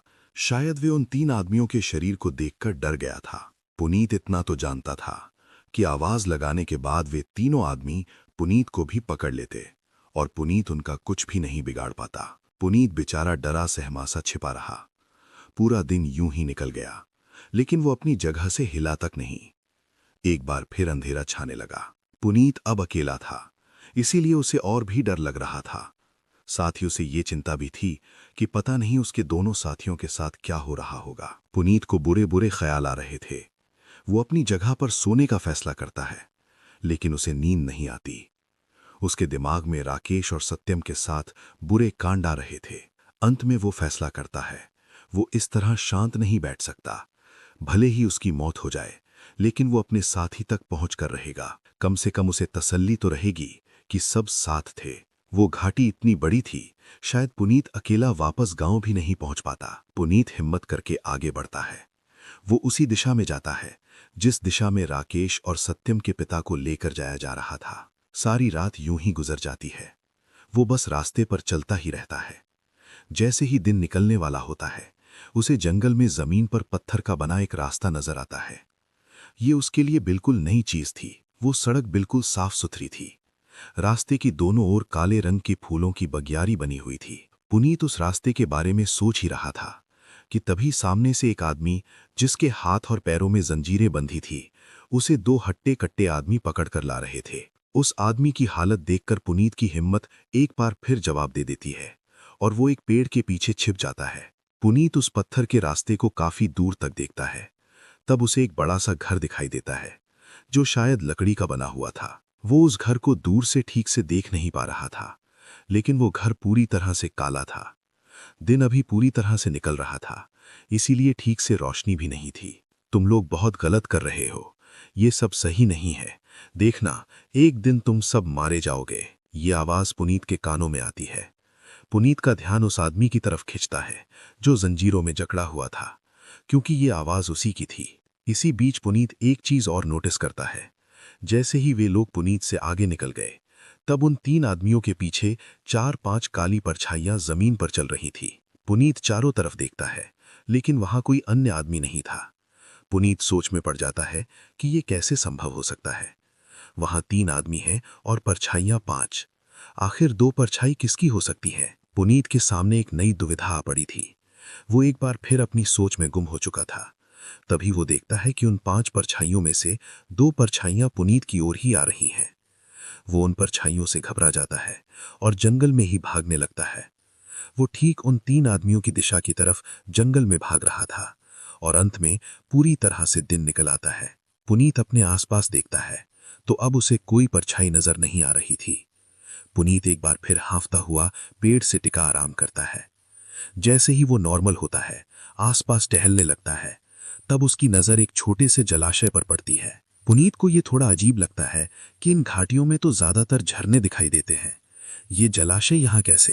खैर, वो उस जलाशय की तरफ बढ़ता है ताकि अपने मुंह हाथ धो सके, लेकिन अगले ही पल उसके कदम रुक जाते हैं, क्योंकि उसे वही जंजीरों में जकड़ा हुआ आदमी नजर आता है।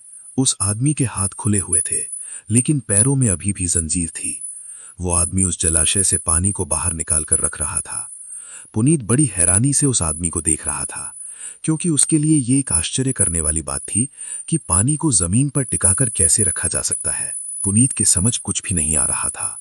दरअसल वो कोई जलाशय नहीं था, बल्कि मोम का भंडार था, जो देखने में पानी की तरह लग रहा था।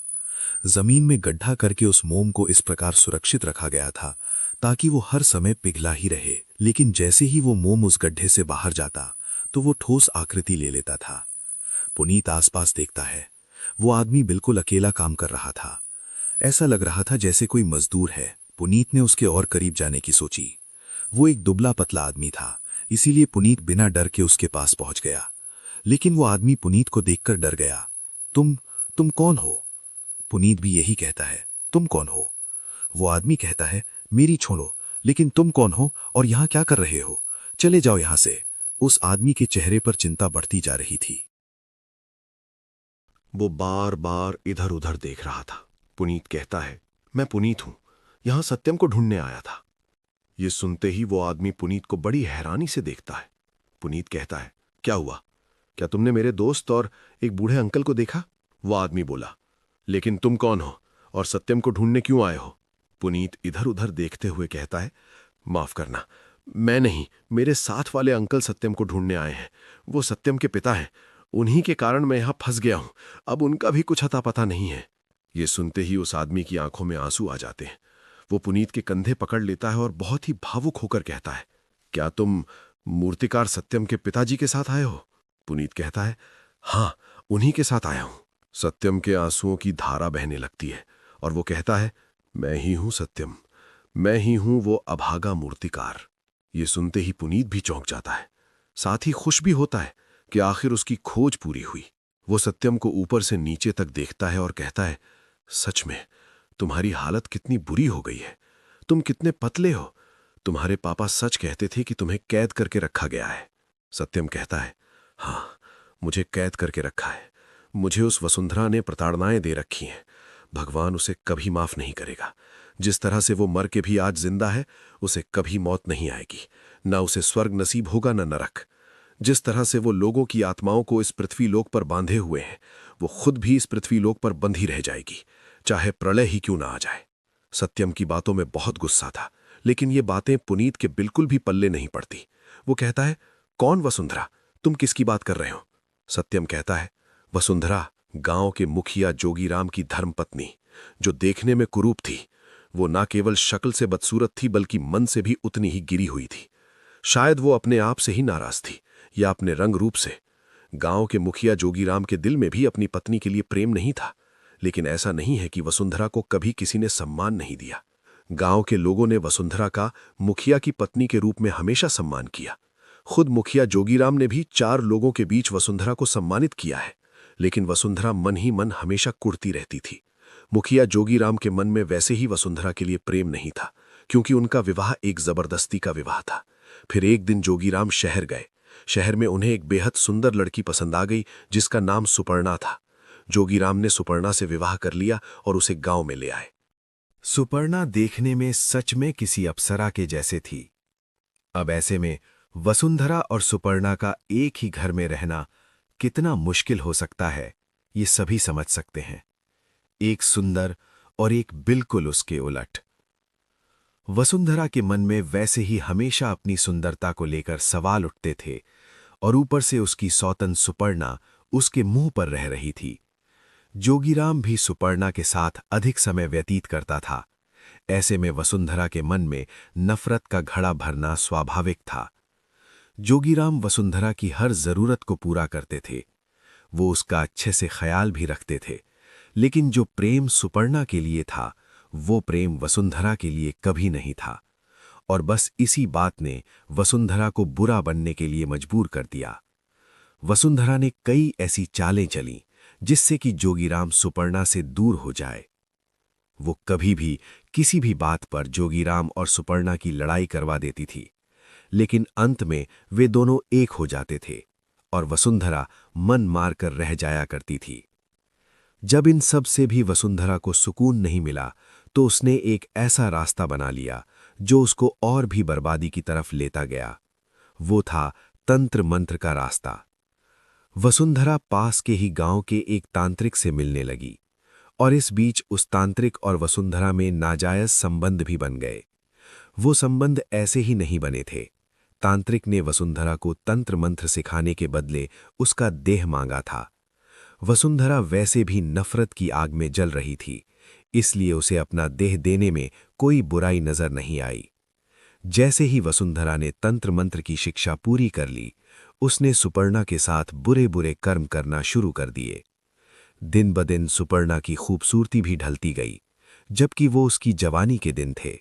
न केवल सुपर्णा की जवानी ढलती गई, बल्कि वो बीमार भी रहने लगी।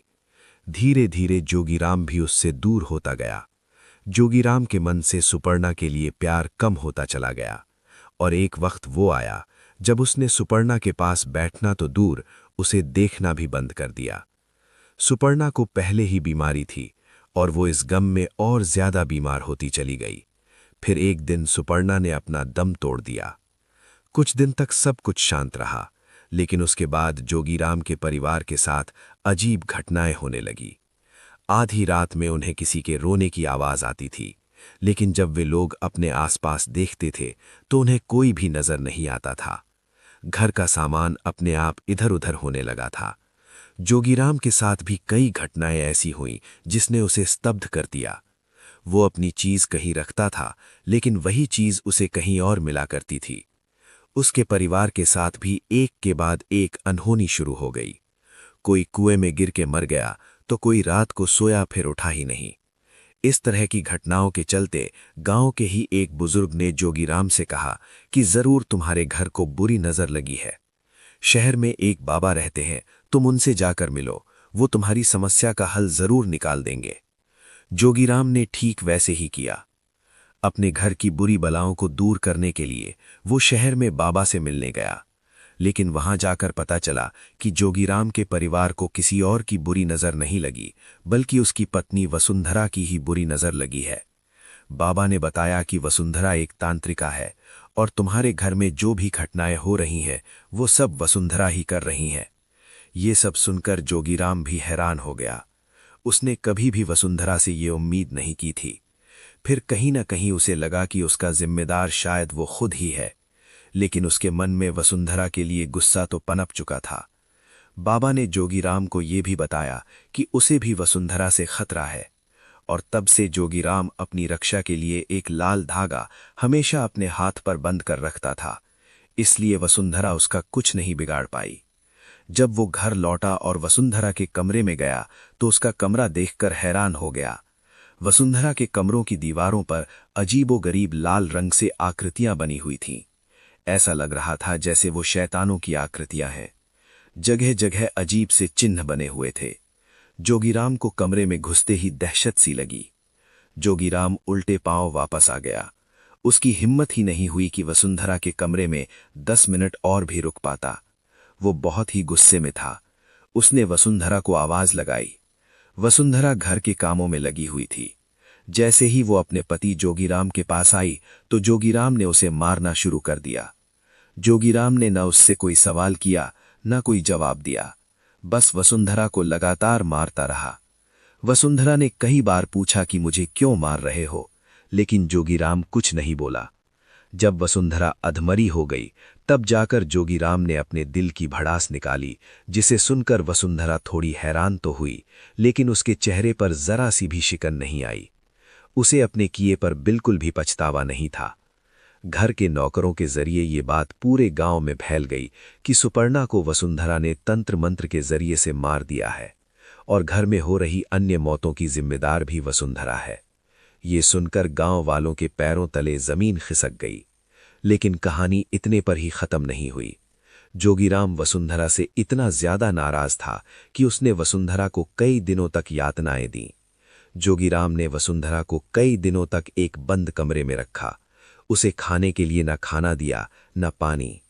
जोगीराम चाहता था कि वसुंधरा भी तड़प तड़प के मरे, लेकिन वसुंधरा थी कि मरने का नाम ही नहीं ले रही थी। जोगीराम जब भी वसुंधरा के पास जाता तो वसुंधरा उसे हंसती हुई मिलती, जिससे जोगीराम का खून और भी ज्यादा खौलने लगा। जंजीरों में जकड़ी हुई वसुंधरा बस अपने आप को खोलने के लिए कहती थी। वो बार बार यही कहती थी कि तू एक बार मुझे खोल दे, फिर मैं तुझे बताऊंगी। लेकिन जोगीराम ऐसा नहीं करता था। जोगीराम की जवानी अभी बाकी थी। उसकी कोई संतान भी नहीं थी, इसीलिए उसने एक और विवाह किया। वो बेहद सुंदर लड़की रूपा को अपने घर ले आया। लेकिन जब वो रूपा को अपने घर लाया, तब गांव वालों ने उसे ये सलाह दी कि वो वसुंधरा को अपने घर से निकाल दे, क्योंकि हो सकता है वसुंधरा अपने तंत्र मंत्र से रूपा को भी नुकसान पहुंचा दे। ये बात जोगीराम को भी काफी हद तक सही लगी। फिर जोगीराम ने सोचा कि वो वसुंधरा को घर से निकाल देगा, लेकिन अगले ही पल उसे ये डर था कि कहीं ऐसा ना हो कि वसुंधरा वापस आ जाए। वो वसुंधरा को जान से मारना चाहता था, लेकिन खून से अपने हाथ गंदे नहीं करना चाहता था। इसलिए उसके दिमाग में एक विचार आया। उसने वसुंधरा को लाल घाटी में छोड़ दिया। उसने वसुंधरा को खुला नहीं छोड़ा, बल्कि एक पेड़ से कसकर बांध दिया। जोगीराम को लगा था कि कुछ समय में कोई जंगली जानवर आकर वसुंधरा को खा जाएगा और वसुंधरा हमेशा के नष्ट हो जाएगी। और फिर ऐसा भी हुआ। जंगली भेड़ियों ने वसुंधरा के शरीर को नोचकर खत्म कर दिया, लेकिन वसुंधरा मरी नहीं। उसकी आत्मा इस जंगल में भटकती रही। उसकी आत्मा में भी शक्ति थी। वो अपनी आत्मा द्वारा साधना करती रही, और फिर एक दिन उसे इस जंगल में एक लड़की मिली। वसुंधरा की आत्मा ने उस लड़की के शरीर पर कब्जा कर दिया, और फिर वसुंधरा इस लाल घाटी में ही बस गई। जैसे ही वसुंधरा को शरीर मिला, उसकी शक्ति दुगनी हो गई। अब वसुंधरा को जादू टोने की लत सी लग चुकी थी। नया शरीर पाते ही वो नई नई साधनाएं करने लगी। प्रेत सिद्धि, पिशाच सिद्धि, ये सब उसके लिए बहुत ही छोटी साधनाएं होने लगी। वसुंधरा के दिल में दुनिया के लिए बढ़ती नफरत और बढ़ती चली गई, और फिर उसने एक नया खेल शुरू कर दिया। जो इस घाटी में आता, वो उसको अपना शिकार बनाती, उसकी आत्मा को अपने पास कैद रखती। लेकिन उसके साथ एक परेशानी थी कि वो शरीर उसका खुद का नहीं था। इसीलिए वसुंधरा की आत्मा उस शरीर में अधिक दिन तक नहीं रुक सकती थी। ऐसे में उसके द्वारा कैद की आत्माएं भी कभी भी आज़ाद हो सकती थीं। वो उन आत्माओं को एक ऐसी जगह कैद करना चाहती थी जहां से कोई चाह कर भी आत्माओं को आज़ाद न कर पाए। फिर एक दिन अचानक उसे मैं मिला। उसने मेरे पूरे परिवार को खत्म कर दिया, लेकिन मुझे छोड़ दिया क्योंकि उसने मुझे मूर्ति बनाते हुए देखा था। मूर्ति को देखते ही वसुंधरा के मन में एक नई शैतानी सूझी। उसने ये तय कर लिया कि वो मुझसे मूर्ति बनवाया करेगी, और खुद उस मूर्ति में आत्मा को कैद करने लगी। और ये साधारण मूर्ति नहीं थी। मूर्तियों में आत्मा के बसने के 3 वर्ष बाद उस मूर्ति का कभी भी खंडन नहीं किया जा सकता। वो मूर्ति हमेशा के लिए अमर हो जाएगी। उस मूर्ति को खंडित अगर कोई कर सकता है तो वो सिर्फ खुद वसुंधरा है। वसुंधरा ने उन आत्माओं को इस तरह कैद कर लिया है कि वो आत्माएं हमेशा कैद में तड़पती रहेंगी। तुम नहीं जानते कि उन आत्माओं को कितना कष्ट होता होगा। वो ना चाहकर भी वसुंधरा की गुलाम बनी हुई हैं। उन्हें जबरदस्ती वसुंधरा का कहा मानना पड़ता है, उसकी गुलामी करनी पड़ती है, उसके कहे अनुसार कार्य करने पड़ते हैं। ये आत्माओं की दुनिया बहुत ही खतरनाक है। इसीलिए कहता हूं तुमसे, चले जाओ। राकेश और मेरे पिताजी के नसीब में जो होगा सो होगा। तुम उनकी वजह से अपनी जिंदगी खराब मत करो। वसुंधरा की कहानी सुनकर पुनीत भी हैरान रह जाता है। वो कहता है, तो क्या इस वसुंधरा का खेल कभी खत्म नहीं हो सकता? सत्यम कहता है, हाँ हो सकता है, लेकिन वो इतना आसान नहीं है। वसुंधरा ने अपने लकड़ी के घर में अपनी एक मूर्ति बनवा रखी है जो पूरी तरह से काली है। वसुंधरा की सारी शक्तियां उस मूर्ति में ही निहित हैं। वसुंधरा ये बात अच्छी तरह जानती है कि एक दिन उसे वो शरीर छोड़ना होगा, और तब वो उस मूर्ति के जरिए ही अपनी शक्तियों को बनाए रखेगी। अगर किसी तरह उस मूर्ति को खंडित कर दिया जाए तो वसुंधरा उस लड़की के शरीर को भी छोड़ देगी और उसकी शक्तियां भी खत्म हो जाएंगी। वापस उन शक्तियों को पाने के लिए उसे दोबारा एक नए शरीर की जरूरत होगी और साधनाओं की जरूरत होगी। कहाँ?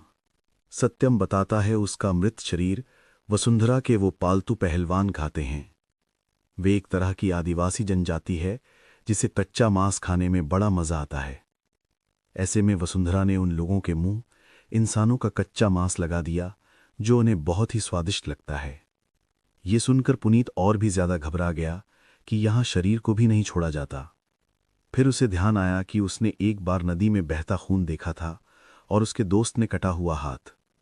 उसने ये बात सत्यम को भी बताई। तब सत्यम ने कहा कि हाँ, हो सकता है वो पालतू सिपाही किसी इंसान के मृत शरीर को साफ करने के लिए नदी में गए होंगे। तभी हाथ का एक टुकड़ा नदी में बह गया होगा। सत्यम और पुनीत बातें कर ही रहे थे कि ठीक उसी समय वहां दो हट्ठे गट्ठे पहलवान जैसे सिपाही वहां आ पहुंचे। उन दोनों के चेहरे पर तेज गुस्सा था। पुनीत और सत्यम कुछ समझ पाते या अपनी जान बचाकर भाग पाते, उससे पहले ही वो दो पहलवान पुनीत और सत्यम को पकड़ लेते हैं। पुनीत तो खुद को छुड़ाने की बहुत कोशिश कर रहा था, लेकिन वो अपने शरीर को 1 इंच भी नहीं हिला पा रहा था। सत्यम पुनीत से बार बार ये कहता है, मैं तुमसे कह रहा था, चले जाओ यहां से, अब तुम्हें कोई नहीं बचा सकता। पुनीत भी घबरा गया था। उसके चेहरे पर डर साफ दिखाई दे रहा था। वो अपने साथ होने वाली घटनाओं को इमेजिन करने लगा था। उसे ऐसा लग रहा था जैसे वो कोई सपना देख रहा है। दोनों पहलवान पुनीत और सत्यम को पकड़कर सीधे वसुंधरा के खंडर जैसे घर में ले जाते हैं। वो एक लकड़ी का बना काफी बड़ा घर था। उस लकड़ी के घर की दीवारों पर जगह जगह फफूल लगी हुई थी। आसपास काफी घासें उगाई थीं। पुनीत घर के जितने करीब जा रहा था, उस घर की दहशत उतनी ही बढ़ती जा रही थी। पुनीत के रोंगटे खड़े होने लगे थे। उस घर के आसपास भी बहुत सारी मूर्तियां थीं, लेकिन वो मोम की नहीं थीं, वो सब पत्थरों की थीं। और ऐसा लग रहा था जैसे सारी मूर्तियां सिर्फ और सिर्फ पुनीत को ही देख रही हैं। उन मूर्तियों को देखने में एक अजीब सा खौफ लग रहा था। घर का वो टूटा हुआ लकड़ी का दरवाजा, जिस पर 3 छिपकलियां एक जगह ही बैठी थीं। पुनीत छिपकलियों को देखकर ऐसे उछलने लगता है जैसे उसने कोई छिपकली नहीं बल्कि भूत देख लिया हो, क्योंकि उन छिपकलियों का आकार बहुत ही बड़ा था। घर में घुसते ही ठीक सामने चिमनी जल रही थी, जिसकी आग का रंग हरा था। चिमनी के पास जमीन पर चिमनी के दोनों ओर 2 काली बिल्लियां बैठी हुई थीं। वे दोनों बिल्लियां आग को बहुत ही गौर से देख रही थीं। चिमनी की दाईं तरफ एक कमरा था। पुनीत की नजर तुरंत उस कमरे में पड़ी। कमरे में एक मेज कुर्सी रखी हुई थी। मेज पर एक कटा हुआ सिर रखा था जो खून से भीगा हुआ था। कुर्सी पर एक औरत बैठी थी जिसके काफी लंबे और उलझे हुए बाल थे। कमरे में अंधेरा था, इसलिए पुनीत ठीक से देख नहीं पा रहा था कि आखिर वहां कौन है। लेकिन जैसे ही वे 2 पहलवान पुनीत को उस कमरे में लेकर गए, पुनीत की आंखें फटी रह गईं, क्योंकि कुर्सी पर बैठी वो औरत वसुंधरा ही थी, जिसका हुलिया देखने में बहुत डरावना लग रहा था। आंखों के नीचे काले गड्ढे पड़ चुके थे। होंठों के आसपास खून ही खून था और खून बार बार नीचे पर टपक रहा था। उसके हाथ में मांस का एक टुकड़ा था, हाथ भी खून से भीगे हुए थे। जैसे ही पुनीत की नजर मेज पर रखे उस कटे हुए सिर पर गई, वो समझ गया कि वसुंधरा कच्चा मांस खा रही है। उस कमरे में इतनी ज्यादा दुर्गंध आ रही थी कि पुनीत को उल्टियां होने लगती हैं, लेकिन वसुंधरा को कोई भी फर्क नहीं पड़ता। वो पुनीत की हालत देखकर हंसने लगती है। पुनीत उल्टियां करते हुए ही कह रहा था, प्लीज यहां से बाहर चलो, मुझसे यहां नहीं रुका जा रहा। लेकिन पहलवानों पर कोई असर नहीं हो रहा था, क्योंकि वे देख रहे थे कि वसुंधरा पुनीत को देखकर खुश हो रही है। जैसे ही पुनीत की हालत थोड़ी ठीक होती है, वैसे ही वसुंधरा गुस्से में उठती है और मांस के कुछ टुकड़े पुनीत के मुंह पर फेंक देती है। पुनीत जो अभी नॉर्मल हुआ था, वो दोबारा उल्टियां करने लगता है। ये देखकर वसुंधरा फिर हंसने लगती है। पुनीत का सिर घूमने लगता है, उसकी आंखें बंद होने लगती हैं। वो ना चाहते हुए भी उस कमरे में सांस ले रहा था, लेकिन दुर्गंध इतनी ज्यादा थी कि पुनीत को लग रहा था कि वो मर जाएगा। वसुंधरा वापस कुर्सी पर बैठकर अपना मांस खाने लगती है। मांस के खाने की कचर कचर आवाज पुनीत को और भी ज्यादा तकलीफ दे रही थी। जैसे ही वसुंधरा का मांस खत्म होता है, वो मेज और जमीन पर पड़े खून को चाटने लगती है। पुनीत अपनी आंखें बंद कर लेता है, क्योंकि वो ये सब नहीं देख सकता था। कटा हुआ सिर जो मेज पर रखा था, वसुंधरा उसे अपने हाथ में लेती है और गोल गोल घुमाकर देखने लगती है। वो उस सिर को अच्छी तरह से चाटकर साफ करती है और फिर जमीन पर फेंक देती है।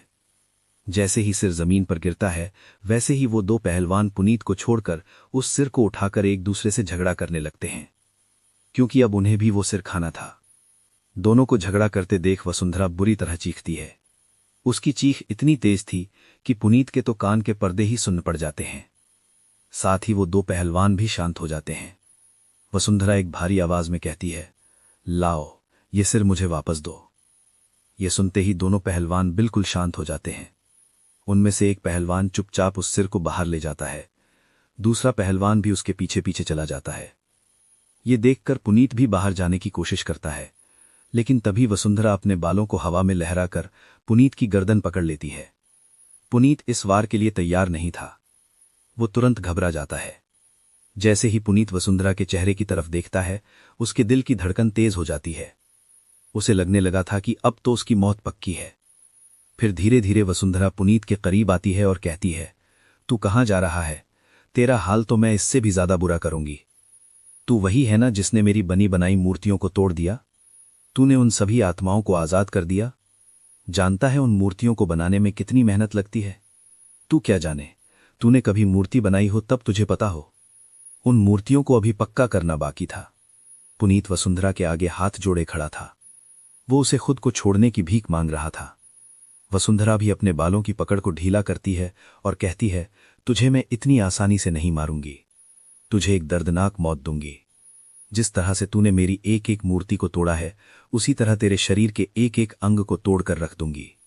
वसुंधरा की बातें सुन सुनकर पुनीत का दिल कांप रहा था। पुनीत डरा सहमा मुंह को बंद किए खड़ा हो जाता है। तभी वसुंधरा ने अपने बालों को सामान्य किया और अपने उन्हीं दो पहलवानों को आवाज लगाई जो कुछ देर पहले कटे सिर को लेकर गए थे। वे दो पहलवान भी तुरंत आ गए।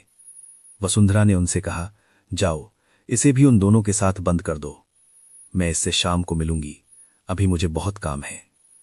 इतना कहकर वसुंधरा उस कमरे से चली जाती है। वे दो पहलवान पुनीत का हाथ पकड़कर उसे घसीटते हुए कमरे से बाहर ले जाते हैं। कमरे के बराबर में ऊपर की ओर एक जीना जा रहा था, जिसकी सीढ़ियां कुछ कुछ टूटी हुई थीं और जगह जगह मकड़ी के जाले लगे हुए थे। मकड़ियों के आकार काफी बड़े थे। इस तरह की मकड़ियां पुनीत ने अपनी जिंदगी में पहले कभी नहीं देखी थीं। दीवार के हर कोने में बैठी 3-4 छिपकलियां बहुत ही आम बात थी, और छिपकलियां भी अच्छी खासी मोटी और बड़ी। शायद वो किसी और प्रजाति की छिपकलियां होंगी। ऐसा लग रहा था जैसे वसुंधरा ने इन कीड़े मकोड़ों को पाल रखा है। सीढ़ियों को पार करके ऊपर की ओर 3 कमरे थे। उन तीनों के कमरों की हालत भी काफी ज्यादा बुरी थी। 2 कमरों के दरवाजे तो टूटे हुए थे, लेकिन एक कमरे का दरवाजा बंद था और उसमें बाहर से भी ताला लगा हुआ था। एक पहलवान उस ताले को खोलकर दरवाजा खोलता है और दूसरा पहलवान पुनीत को जोर से अंदर की तरफ धक्का दे देता है। पुनीत मुंह के बल गिर जाता है। इतने में ही वो पहलवान दरवाजा दोबारा बंद करके ताला लगा देते हैं। पुनीत अपने आप को संभालता है तो पाता है कि कमरे के 2 अलग अलग कोनों में सत्यम के पिता और राकेश को बांध कर रखा गया है। उन दोनों को देखकर पुनीत को थोड़ी हिम्मत मिलती है। वो उन दोनों को देखकर भावुक हो जाता है। तभी राकेश कहता है, पुनीत तू आ गया, हमें जल्दी से आजाद कर दे, इन जंजीरों को तोड़ दे। राकेश इतना कहता है और पुनीत राकेश की तरफ बढ़ता ही है कि तभी दीवार की एक अन्य कोने में पड़ी जंजीरें अपने आप पुनीत के पास आती हैं और उसके पैरों को जकड़ लेती हैं। ये देखकर वहां मौजूद सभी लोग हैरान रह जाते हैं कि जंजीरें अपने आप कैसे चल पड़ी। ये सब होते हुए कुछ सेकंड ही लगते हैं। पुनीत खुद को संभाल भी नहीं पाता और वो जंजीरों में जकड़ जाता है। न केवल जंजीरों में जकड़ जाता है, बल्कि वो जंजीरें पुनीत को दीवार की ओर खींच लेती हैं, जिससे पुनीत के पिछले सिर में चोट भी लगती है। पुनीत घबराकर कहता है, अरे ये कैसे हुआ? ये जंजीरें अपने आप कैसे? सत्यम के पिता कहते हैं, ये जंजीरें अपने आप तुम तक नहीं आई हैं। इस कमरे में मौजूद आत्माओं ने इन जंजीरों को तुम्हारे पैरों में जकड़ा है। पुनीत इस बात पर हैरानी करता है, लेकिन अब वो इस बात को अनदेखा नहीं किया जा सकता था। जो कुछ था सब कुछ सामने था। वो हैरानी से कहता है, तो क्या आप लोगों के साथ भी ऐसा ही हुआ? सत्यम के पिता कहते हैं, हां, हम चाहकर भी ये जंजीर नहीं तोड़ सकते जब तक वसुंधरा न चाहे। इस कमरे की एक एक दीवार में ऐसी आत्माएं बसती हैं जो बहुत ही दुष्ट हैं। तुम्हें यकीन नहीं है तो राकेश से पूछ लो। राकेश हकलाते हुए कहता है, हां भाई पुनीत, बहुत ही खूंखार आत्माएं हैं। हमने यहां आकर बहुत बड़ी गलती कर दी। हमें सोनू की बात माननी चाहिए थी। हमें यहां नहीं आना चाहिए था। पुनीत उस कमरे को बहुत ही गौर से देखता है। उसे कुछ भी नजर नहीं आता। कमरा बिल्कुल सामान्य लग रहा था। पुनीत कुछ देर तक तो बिल्कुल शांत था। वो कमरे की स्थिति को समझने की कोशिश कर रहा था, लेकिन कुछ देर बाद उसने अपने हाथ पैर मारना शुरू कर दिए। वो ये जानता था कि ये जंजीर उससे नहीं खुल सकती, लेकिन फिर भी वो एक नाकाम कोशिश करने लगा। राकेश ने उससे कहा, पुनीत ये क्या कर रहा है? तेरी इस तरह से हाथ पैर मारने से ही जंजीर नहीं खुलने वाली। लेकिन पुनीत राकेश की कहां सुने। वो तो जोर जोर से अपने हाथ पैर मारने लगा, और तभी कमरे की वो काई लगी दीवारें, जो लकड़ी की बनी हुई थीं, जिनमें सीलन आ गई थी, अजीब तरह से आवाज करने लगी, जैसे कोई लकड़ी तोड़ रहा हो।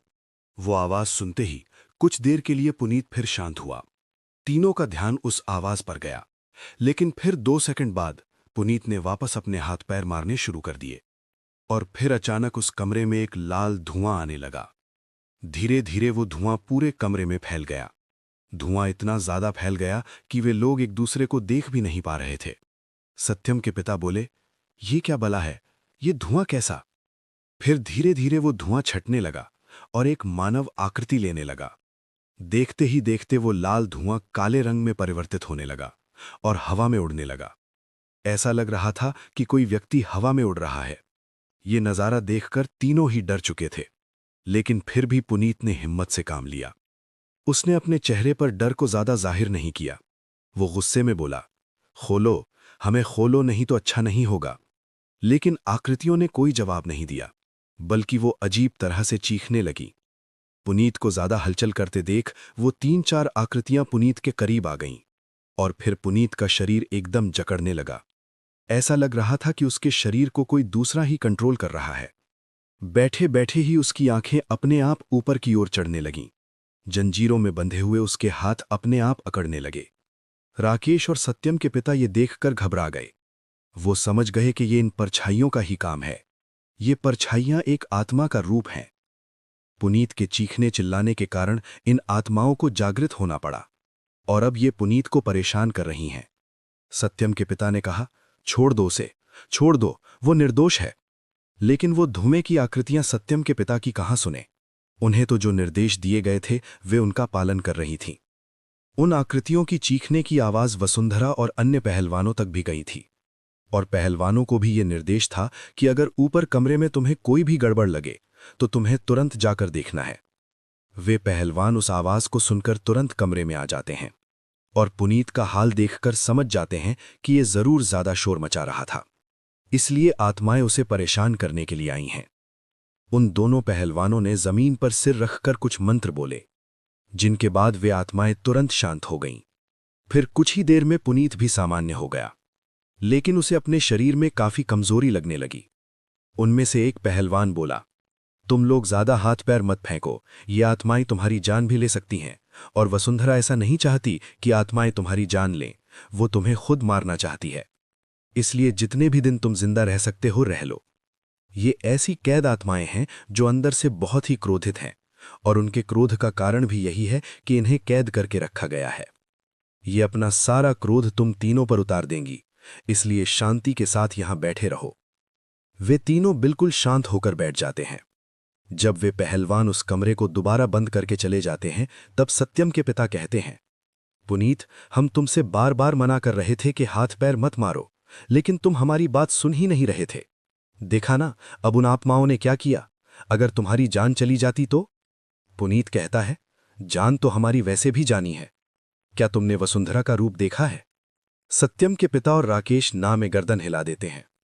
तो पुनीत कहता है, मैंने देखा है, वो बहुत ही खतरनाक है। वो हमें जिंदा खाने की ताकत रखती है, लेकिन उसे हमें मारना पड़ेगा क्योंकि वो हमारी आत्माओं को अपने वश में करना चाहती है और अपनी शक्तियों में इजाफा करना चाहती है। मैं अपने हाथ पैर यूं ही नहीं फेंक रहा था, इसके पीछे भी कोई वजह थी। सत्यम के पिता ने पूछा, कैसी वजह? पुनीत ने कहा, मैं बस इन आत्माओं को देखना चाहता था, उनके बारे में जानना चाहता था। सत्यम के पिता ने पूछा, तो क्या देखा और क्या जाना? पुनीत ने कहा, ये आत्माएं दुष्ट आत्माएं यूं ही नहीं बनी हैं, इन्हें कैद करके रखा है। मैं सही कह रहा हूं ना?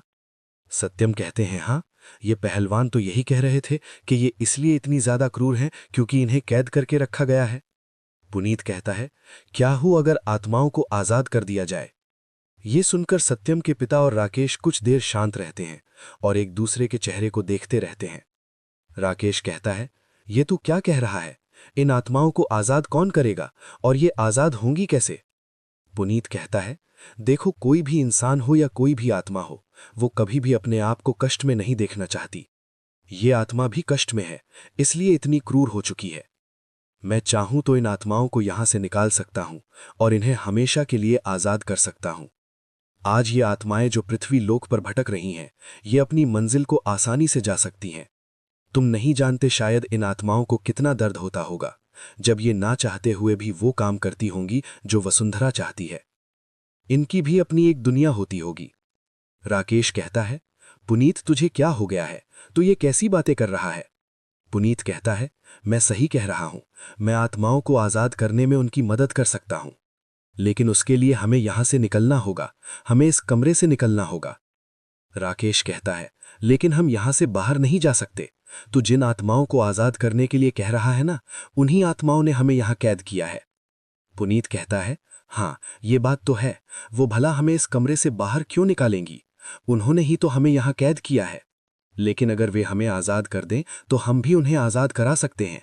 जिस दर्द से वो गुजर रही हैं उस दर्द से आजाद करा सकते हैं। राकेश और सत्यम के पिता को पुनीत की कोई भी बात समझ नहीं आ रही थी। आखिर वो आत्माओं को आजाद कराने क्यों कह रहा है, और वो आत्माओं को आजाद कैसे करा सकता है? वो कोई तांत्रिक नहीं, कोई जादूगर, वो तो इन सब के बारे में ABCD भी नहीं जानता। लेकिन पुनीत की इन बातों का असर वहां मौजूद आत्माओं पर बहुत गहरा हो रहा था, और वे आत्माएं पुनीत की बातों को बहुत अच्छी तरह सुन रही थीं। शायद वे आत्माएं खुद भी चाहती थीं कि कोई उन्हें यहां से आजाद कर सके। इसीलिए एक बार फिर उस कमरे में अपने आप लाल धुआं उठने लगता है। इस बार के उठते धुएं को देखकर सत्यम के पिता और राकेश ज्यादा घबरा जाते हैं, क्योंकि इस बार तो वे लोग कोई हलचल भी नहीं कर रहे थे, फिर भी वो धुआं तेजी के साथ उठ रहा था। देखते ही देखते वहां बहुत सारी मानव आकृतियां बनने लगीं। उन आकृतियों को देखकर पुनीत को एक बार फिर घबराहट हुई, लेकिन उसने अपने दिल को मजबूत किया और कहा, तुम क्रूर आत्माएं हो ना? लेकिन उन मानव आकृतियों से अब कोई भी आवाज नहीं आई। वो बस कमरे में इधर से उधर टहलती रहीं। पुनीत ने कुछ देर समझने की कोशिश की कि आखिर अब इन आत्माओं ने आवाज क्यों नहीं की, और वो समझ गया कि आत्माएं भी पुनीत से बातें करना चाहती हैं, लेकिन उसे माध्यम समझ नहीं आ रहा। वो आत्माएं बोल नहीं सकती थीं, कुछ कह नहीं सकती थीं, लेकिन सुन सब सकती थीं। पुनीत ये बात बहुत ही जल्द समझ गया। पुनीत ने उन आत्माओं से कहा, देखो, अगर तुम हमें यहां से आजाद कर दो तो शायद मैं भी तुम लोगों को इस वसुंधरा के चंगुल से छुड़ा सकता हूं। तुम्हें हमारी जंजीर खोलनी होगी और इस दरवाजे को खोलना होगा।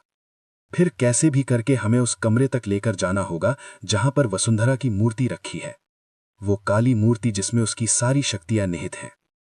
पुनीत के मुंह से ये बातें सुनकर सत्यम के पिता और राकेश हैरान रह जाते हैं कि आखिर पुनीत को ये सब बातें कैसे पता। सत्यम के पिता पूछते हैं, बेटा तुम ये क्या बातें कर रहे हो? लेकिन पुनीत हाथ के इशारे से उन्हें चुप रहने की सलाह देता है। पुनीत एक बार फिर कहता है, देखो, हम पर विश्वास करो, हम यहां केवल तुम्हें आजाद नहीं कराने आए हैं, बल्कि इनके बेटे सत्यम को भी आजाद कराने आए हैं। और शायद यहां मौजूद और दूसरी आत्माएं भी आजाद हो सकती हैं, वो मोक्ष को प्राप्त हो सकती हैं। अब उनके शरीर तो नहीं है जो हम उन्हें उनके शरीर में वापस भेज दें, लेकिन हां, इस तड़पती दुनिया से तुम बाहर निकल सकती हो, तुम अपने लोक पहुंच सकते हो। पुनीत एक तरह से उन आत्माओं को मैनिपुलेट कर रहा था, और उसकी बात काफी हद तक सही थी, क्योंकि सत्यम ने पुनीत को यह बात पहले ही बता दी थी कि मूर्ति के टूटते ही वसुंधरा की सारी शक्तियां नष्ट हो जाएंगी। जब मूर्ति नष्ट होगी तो अन्य मूर्तियों की शक्ति भी कमजोर पड़ जाएगी, तब उसे आसानी से तोड़ा जा सकता है और आत्माओं को आजाद किया जा सकता है। पुनीत की वो बातें सुनकर वे आत्माएं कमरे में एक ठंडक प्रदान कर देती हैं, और फिर धीरे धीरे उन तीनों की जंजीरें अपने आप खुलने लगती हैं। सत्यम के पिता और राकेश ने तो इस बात की उम्मीद ही नहीं की थी कि आत्माएं सच में उन्हें आजाद कर देंगी, लेकिन ऐसा होता है। वे आत्माएं पुनीत की बातों पर भरोसा करती हैं और फिर उस कमरे का दरवाजा भी खोलती हैं। दरवाजा खुलते ही बाहर दो पहलवान थे जो आराम से झपकी लगाए हुए थे। दो मानव आकृतियां पहलवानों के गले को दबाने लगती हैं, जिससे उनकी आंखें पलटने लगती हैं और वो तुरंत मर जाते हैं। पुनीत और उसके साथी जब ये देखते हैं तो वे भी लोग जल्दी से नीचे उतरते हैं, लेकिन जैसे ही वे लोग सीढ़ियों को पार करते हैं, वहां एक और हट्टा कट्टा आदमी खड़ा था। वे आत्माएं उस आदमी के साथ भी यही करती हैं, बिना किसी आवाज के उस पहलवान की जान चली जाती है। फिर वे आत्माएं पुनीत को सीढ़ियों के नीचे बने बेसमेंट में ले जाती हैं, जहां पर वसुंधरा ने अपनी मूर्ति बनवा कर रखी थी। उस कमरे में बाहर से एक बड़ा ताला लगा था। वे आत्माएं उस ताले को भी तोड़ देती हैं, लेकिन जैसे ही वे प्रवेश करना चाहती हैं, प्रवेश नहीं कर पाती, और एक बार फिर वे आकृतियां धुएं की तरह हवा में बिखर जाती हैं। ये देखकर पुनीत परेशान हो जाता है। लेकिन वो इतना समझ चुका था कि आत्माएं इस कमरे में नहीं जा सकती, क्योंकि जरूर इस कमरे में वसुंधरा ने अपने तंत्र मंत्र से कुछ ऐसा जादू किया होगा जो इन आत्माओं को वहां जाने से रोक रहा है। ऐसे में पुनीत के लिए भी उस कमरे में जाना परेशानी का सबब बन सकता था, लेकिन फिर भी वो हिम्मत करके उस कमरे में जाता है। लेकिन तभी उसे सत्यम की चीखने की आवाज आ जाती है। कब तक, आखिर कब तक तू ये पाप करेगी? देखना, एक दिन तेरे पाप का घड़ा भर जाएगा।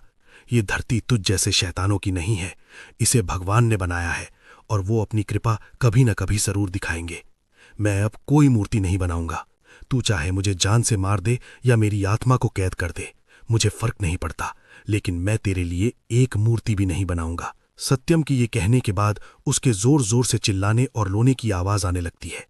ऐसा लग रहा था शायद सत्यम को मारा जा रहा है। सत्यम की आवाज सुनकर उसके पिता एकदम भावुक हो गए थे। वो बाहर जा रहे थे, लेकिन तभी राकेश ने उन्हें रोक लिया। वो अपने बेटे को आवाज लगाना चाह रहे थे, लेकिन राकेश ने उनके मुंह पर हाथ रख लिया। पुनीत ने भी सत्यम के पिता को समझाया कि इस समय बाहर जाना सही नहीं है। हम लोग बहुत मुश्किल से यहां आए हैं। ये जानकर कि उनका बेटा अभी भी जिंदा और सही सलामत है, सत्यम के पिता का मन बार बार अपने बेटे को देखने का हो रहा था, लेकिन वो क्या करते। उस समय परिस्थिति ऐसी थी कि वो चाहकर भी अपने बेटे के पास नहीं जा सकते थे। वसुंधरा की वो काली मूर्ति कमरे के बिल्कुल बीचों बीच खड़ी थी, जो बाहर से साफ दिखाई दे रही थी। पुनीत जैसे ही उस कमरे में कदम रखता है, वैसे ही उस मूर्ति के चारों तरफ एक गोल घेरे में आग जलने लगती है। आग की लपटें मूर्ति की ऊंचाई तक ही उठ रही थीं। वो लपटें कभी धीमी हो जाती तो कभी तेज हो जाती। राकेश कहता है, यार पुनीत, तू यहाँ क्यों आया है? चल यहाँ से वापस चलते हैं। ये मूर्ति तो वसुंधरा की है, कहीं इस मूर्ति को कुछ हो गया तो वो हमें जान से न मार देगी। पुनीत कहता है, तुम बात को समझो, इस लाल घाटी से निकलना वैसे भी हमारे लिए आसान नहीं है। क्या तुम भूल गए, गांव वाले यही कहते थे ना कि जो इस लाल घाटी में गया वो कभी वापस नहीं आया, और हम भी इस लाल घाटी में आ चुके हैं। हम भी वापस नहीं जाने वाले, लेकिन हमारे पास एक मौका है। शायद तुम नहीं जानते, इस मूर्ति को तोड़ने के बाद ये वसुंधरा हमेशा के लिए खत्म हो सकती है। ये बात मैं नहीं कह रहा, ये बात मुझे सत्यम ने बताई है।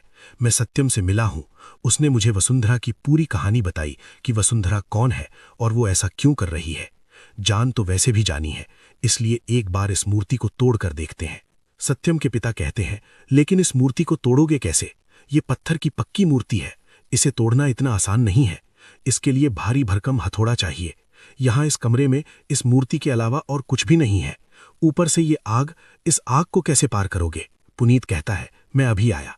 बाहर चिमनी के पास काफी सारा सामान पड़ा है, शायद वहां से कुछ मिल जाए। पुनीत दबे कदमों से चिमनी के पास जाता है। वहां वो दो बिल्लियां अभी भी आग को निहार रही थीं, लेकिन जैसे ही पुनीत बिल्लियों के करीब से गुजरता है, वो देखता है कि ये बिल्लियां असली नहीं है, बल्कि पत्थर की मूरत है। उन बिल्लियों को देखकर पुनीत को थोड़ा सुकून भी मिलता है। फिलहाल वो वहां पड़े कबाड़ से कोई भारी वस्तु ढूंढने की कोशिश कर रहा था।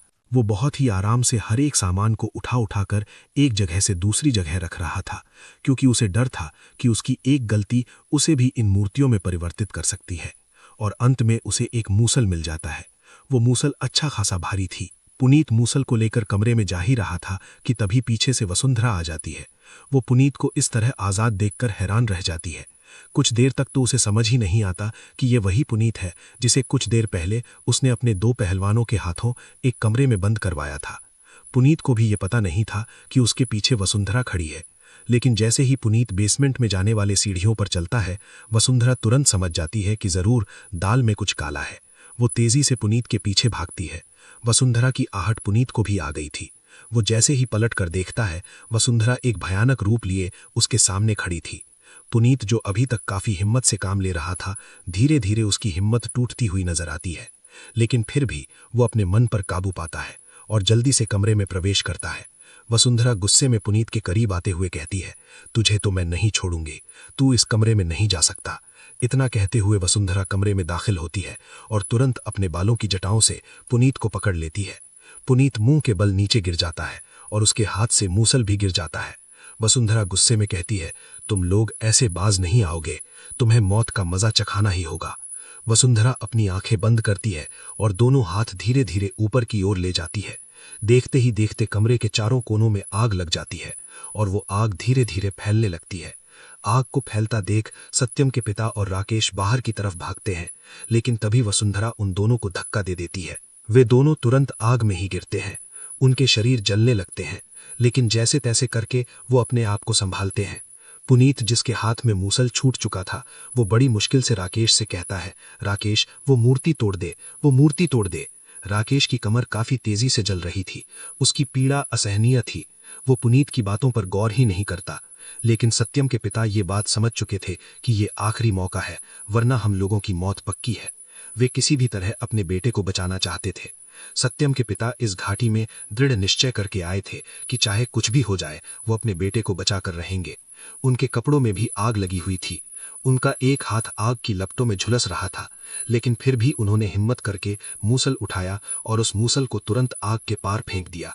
जैसे ही वो मूसल मूर्ति के मुंह पर लगा, मूर्ति पूरी की पूरी जमीन पर गिर गई, लेकिन मूर्ति पर कोई खरोंच तक नहीं आई। ये देखकर सत्यम के पिता हैरान रह गए और वसुंधरा मुस्कुराने लगी। अब सत्यम के पिता के मन में और भी तेज आग भड़कने लगी थी। उनके शरीर पर लगी आग के मुकाबले उनके दिल में लगी आग ज्यादा बड़ी थी। उन्होंने गुस्से से दोबारा मूसल को उठाया और उससे मूर्ति पर ताबड़तोड़ वार दिए। वो पागलों की तरह उस मूर्ति पर मूसल को बजाए जा रहे थे, और जैसे ही उनके जज्बे को वसुंधरा देखती है, वो घबरा जाती है, क्योंकि उसे पता चल चुका था कि कुछ और वार करने पर यह मूर्ति सच में खंडित हो जाएगी। वो पुनीत को छोड़कर सत्यम के पास जाती है और उनका गला दबा देती है। वो गुस्से में कहती है, मेरी मूर्ति तोड़ेगा, अभी तुझे मूर्ति में बदलती हूं। इतना कहकर वसुंधरा सत्यम के सिर को बार बार दीवार पर मारती रहती है। वो दीवार लकड़ी की थी, इसलिए सत्यम के पिता को ज्यादा चोट नहीं आ रही थी।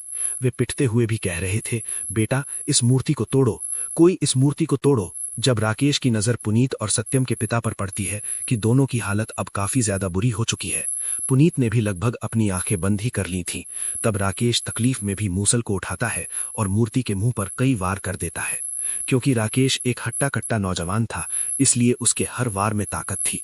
3-4 वार करने पर तुरंत वो मूर्ति खंडित हो जाती है। जैसे ही मूर्ति में हल्की सी झटक आई थी, वैसे ही मूर्ति से एक काला धुआं भी निकलने लगा था। वसुंधरा अपनी मूर्ति को खंडित होते हुए देखती रहती है। वो एकदम परेशान सी हो जाती है और सत्यम को आवाज लगाती है, लेकिन सत्यम तो बाहर अधमरा पड़ा था। सत्यम को आवाज लगाने पर सत्यम तो नहीं आता, लेकिन उसके 2 पहलवान आ जाते हैं। वे जब देखते हैं कि उनकी मालकिन वसुंधरा परेशान है, तो वे समझ जाते हैं कि इन तीनों ने ही कुछ किया है। वे पहलवान उन तीनों को मारने लगते हैं। तभी वसुंधरा कहती है, इन्हें छोड़ो और सत्यम को बुलाकर लाओ। वे 2 पहलवान जल्दी से बाहर जाते हैं और सत्यम को घसीटते हुए अंदर लेके आते हैं, लेकिन सत्यम में तो जैसे जान ही नहीं थी। वसुंधरा पागलों की तरह सत्यम को उठाती है। वो कहती है, सत्यम उठो, सत्यम इस मूर्ति को ठीक करो, इससे पहले कि ये पूरी तरह टूट जाए। वसुंधरा बार बार सत्यम को उठाने की कोशिश कर रही थी। वो अपने पहलवानों से पानी मंगाती, कभी सत्यम के गालों को थपथपाती। इस बीच राकेश उस मूर्ति पर 2 और वार करता है, जिससे मूर्ति के 2 टुकड़े हो जाते हैं। मूर्ति के 2 टुकड़े होते ही कमरे में लगी आग एकदम बुझ जाती है, क्योंकि वो आग भी एक जादुई आग थी। मूर्ति के टूटते ही वे सारी तांत्रिक क्रियाएं भस्म हो जाती हैं जो वसुंधरा ने उस कमरे में की थी। कुछ सेकंड में ही वो मूर्ति अपने आप ही मिट्टी का ढेर हो जाती है। वसुंधरा अपनी आंखों पर यकीन ही नहीं कर पाती। वो पागलों की तरह व्यवहार करने लगती है। वो चीखती है, चिल्लाती है, सत्यम को उठाती है, लेकिन उसके चीखने का कोई फायदा नहीं होता। अब सब कुछ समाप्त हो चुका था। पुनीत भी धीरे धीरे सामान्य होने लगा था। जैसे ही उसकी नजर वसुंधरा पर पड़ती है, तो वसुंधरा अपने शरीर को बहुत ही गौर से देख रही थी। शरीर की हालत वैसे भी कोई खास अच्छी नहीं थी, लेकिन उसके शरीर की खाल और भी ज्यादा सूखने लगी और काली पड़ती चली गई। उसकी आंखें, जो पहले ही काले गड्ढे में घुसी थीं, वो आंखें धीरे धीरे अंदर की ओर घुसती चली गई। देखते ही देखते वसुंधरा की आत्मा वो शरीर छोड़ती जा रही थी। वो शरीर धीरे धीरे अपना अस्तित्व को खो रहा था। वसुंधरा की आत्मा उस शरीर को छोड़ना नहीं चाहती थी। वो जबरदस्ती खड़े होने की कोशिश करती है, लेकिन उसका शरीर अब नष्ट हो रहा था। वो चाहकर भी उस शरीर को खड़ा नहीं कर पाती। वो चिल्लाने की कोशिश करती है, लेकिन नाकाम हो जाती है। वहां उसकी मदद करने वाला कोई नहीं था। तभी सत्यम के पिता की नजर मूर्ति के मिट्टी के ढेर पर पड़ती है, जिसमें से अपने आप ही चिंगारी निकल रही थी। उन्हें ऐसा अंदेशा हो रहा था कि शायद कुछ ही देर में चिंगारी एक आग का रूप ले लेगी, और उनका अंदाजा बिल्कुल सही था। सत्यम के पिता ने सभी से कहा, चलो अब हमें यहां नहीं रुकना चाहिए, जल्दी चलो। वे लोग जैसे ही घर से बाहर निकले, घर में एक तेज धमाका हुआ, जैसे किसी ने अंदर बारूद रख दिया था। उस घर से बुरी तरह चीखने की आवाज आने लगी। वो आवाज गांव तक भी जा रही थी। उस समय गांव वाले भी सहम गए थे कि आखिर ये कैसी आवाज है, लेकिन सभी को ये पता चल रहा था कि आवाज लाल घाटी की तरफ से आ रही है। उस समय गांव वाले ये सोच रहे थे कि शायद सत्यम कोई बहुत बड़ा तंत्र कर रहा होगा, ये सब उसी की आवाज है, लेकिन वे लोग सच्चाई से वाकिफ नहीं थे। इधर ये लोग जैसे ही घर से बाहर निकले थे, घर के बाहर खड़ी सारी मूर्तियां ठीक वैसे ही चकनाचूर होने लगीं जैसे वसुंधरा की मूर्ति मिट्टी का ढेर बन गई थी। देखते ही देखते आसमान पर काले बादलों की चादर छा गई। वे मिट्टी के ढेर उन बादलों की ओर ऐसे बढ़ने लगे जैसे बादल में कोई चुंबक है और मिट्टी की ढेर को अपनी ओर खींच रही है। अब उन मिट्टी के ढेर से भी अजीब सी आवाज आने लगी। वहां मौजूद सभी लोग उस आवाज से घबरा गए और तुरंत वहां से भागे। उन लोगों में सत्यम, सत्यम के पिता, राकेश, पुनीत और 3 पहलवान थे। वे 3 पहलवान तो इस लाल घाटी में कहीं दूसरी दिशा में चले गए, जबकि पुनीत और उसके साथी वापस उसी नाव के जरिए उस छोटी सी नदी को पार करते हैं जिसमें उन्होंने बहते खून को देखा था। इसी बीच सत्यम के पिता सत्यम को होश में लाने की कोशिश करते हैं। सत्यम होश में तो आ जाता है, लेकिन उसका शरीर बहुत कमजोर हो गया था और उस लाल घाटी को पार करने में सक्षम नहीं था। इसीलिए उसके पिता ने पुनीत और राकेश से वापस गांव में जाने के लिए कहा और गांव से मदद लाने की गुहार लगाई। पुनीत और राकेश भी काफी थके हुए थे, उनकी हालत भी काफी खराब थी। उन्होंने कुछ भी खाया पिया नहीं था, उनका शरीर भी उनका साथ नहीं दे रहा था, लेकिन फिर भी वे हिम्मत करके जैसे तैसे करके उसे पहाड़ को पार करते हैं और वापस गांव में चले जाते हैं। पुनीत और राकेश को वापस पाकर गांव वालों को खुशी के साथ हैरानी भी होती है कि आखिर ये लोग वापस कैसे आ गए। जितेंद्र, जिसे सबसे ज्यादा चिंता थी, वो पुनीत को देखकर रोने लगता है। पुनीत और राकेश की हालत काफी नाजुक बनी हुई थी, इसीलिए गांव वाले उन दोनों को अस्पताल लेकर जाते हैं। लेकिन पुनीत गांव वालों से कहता है कि लाल घाटी में सत्यम और उसके पिता फंसे हुए हैं, आप उन दोनों को लेकर आइए। लेकिन गांव वाले अभी भी लाल घाटी जाने से डर रहे थे। फिर पुनीत सारी कहानी बताता है, जिसे सुनकर गांव वालों को विश्वास नहीं होता, ये जानने के बाद भी कि सत्यम उस लाल घाटी का असली दोषी नहीं है, वो बस एक मोहर था। गांव वालों के मन में अभी भी कहीं ना कहीं डर बना हुआ था। लेकिन जिस तरह से पुनीत और राकेश उस लाल घाटी से बचकर आ गए थे, तो लोग उनकी बात को झुटला भी नहीं सकते थे। पुनीत के काफी रिक्वेस्ट करने पर आखिरकार गांव का एक जमावड़ा पहाड़ी के दूसरी ओर जाता है और उस घाटी में सत्यम और उसके पिता को जिंदा पाता है। सत्यम तो बिल्कुल पहचान में ही नहीं आ रहा था। उसकी हालत इतनी ज्यादा खराब थी, थोड़ी थोड़ी देर में बेहोश हो रहा था। लेकिन उसकी हालत देखकर यह बात साबित हो गई थी कि सत्यम खुद फंसा हुआ था। लाल घाटी में होती मौतों का असली कातिल सत्यम नहीं, वसुंधरा थी। फिलहाल गांव वाले उन दोनों को भी गांव में ले आते हैं। पुनीत और राकेश के ठीक होते ही राकेश वापस घर जाने की जिद करता है। जाते जाते पुनीत गांव वालों से सत्यम और उसके पिता को इसी गांव में रहने के लिए मनाता है। इसके बाद मुखिया ये फैसला करते हैं कि सत्यम को उसकी सजा मिल गई है। वो काफी सालों वसुंधरा के चंगुल में फंसा रहा और इसीलिए अब उसे इस गांव में रहने दिया जाए। लोगों ने वसुंधरा की कहानी को नहीं झुटलाया, क्योंकि सभी लोग वसुंधरा के बारे में जानते थे। लेकिन किसी को भी ये उम्मीद नहीं थी कि वसुंधरा मरकर लौट सकती है। वे लोग तो वापस गांव आ गए थे, लेकिन वसुंधरा की आत्मा आज भी उस लाल घाटी में कहीं घूम रही है। जिस दिन वसुंधरा को किसी भी व्यक्ति का शरीर मिल गया, वो शायद अपनी शक्तियों को दोबारा पालेगी। लोग आज भी उस लाल घाटी में नहीं जाते, क्योंकि उन्हें डर है कि वहां जाने पर शायद वसुंधरा की आत्मा फिर किसी को मार के उसके शरीर पर कब्जा कर लेगी। दोस्तों, भले ही आज के समय में लाल घाटी से वो डर खत्म हो चुका है, लेकिन वसुंधरा की आत्मा कहीं न कहीं आज भी वहां पर भटक रही होगी, क्योंकि सत्यम और बाकी के लोग वहां से बचकर जरूर आ चुके थे। लेकिन इसका मतलब ये तो नहीं था कि उन्होंने हमेशा हमेशा के लिए उस चुड़ैल का अस्तित्व ही खत्म कर दिया हो। और वो और कोई घाटी में कोई नई जगह पर अपना बसेरा ढूंढ रही होगी। तभी तो अक्सर आपसे कई जगहों पर सुनने को मिलता है कि हिमाचल की पहाड़ियों में घाटियों में जाने से बचा जाना चाहिए। एक तो वहां पर वैसे ही रिस्क रहता है, दूसरा कि वहां पर इस प्रकार की एंटिटीज भी कई सालों से दबी हुई होती हैं, जो हो सकता है किसी न किसी एक गलती की वजह से अपने वापस से अस्तित्व में आ जाएं और लोगों को परेशान करना शुरू कर दे। हालांकि यहां पर तो जैसे तैसे करके पुनीत की हिम्मत की वजह से वे लोग बच करके आ चुके थे। अगर वो बचकर नहीं आते तो न जाने अब तक कितनी ही मूर्तियां वहां पर अब तक खड़ी हो चुकी होती और कितने ही लोग उसका शिकार बन चुके होते। तो उम्मीद करता हूं आपको ये स्टोरी काफी अच्छी लगी होगी, और जब भी आप उधर घूमने जाएंगे तो इन चीजों का विशेषकर ध्यान रखेंगे। मिलते हैं एक नए हॉरर अनुभव के साथ।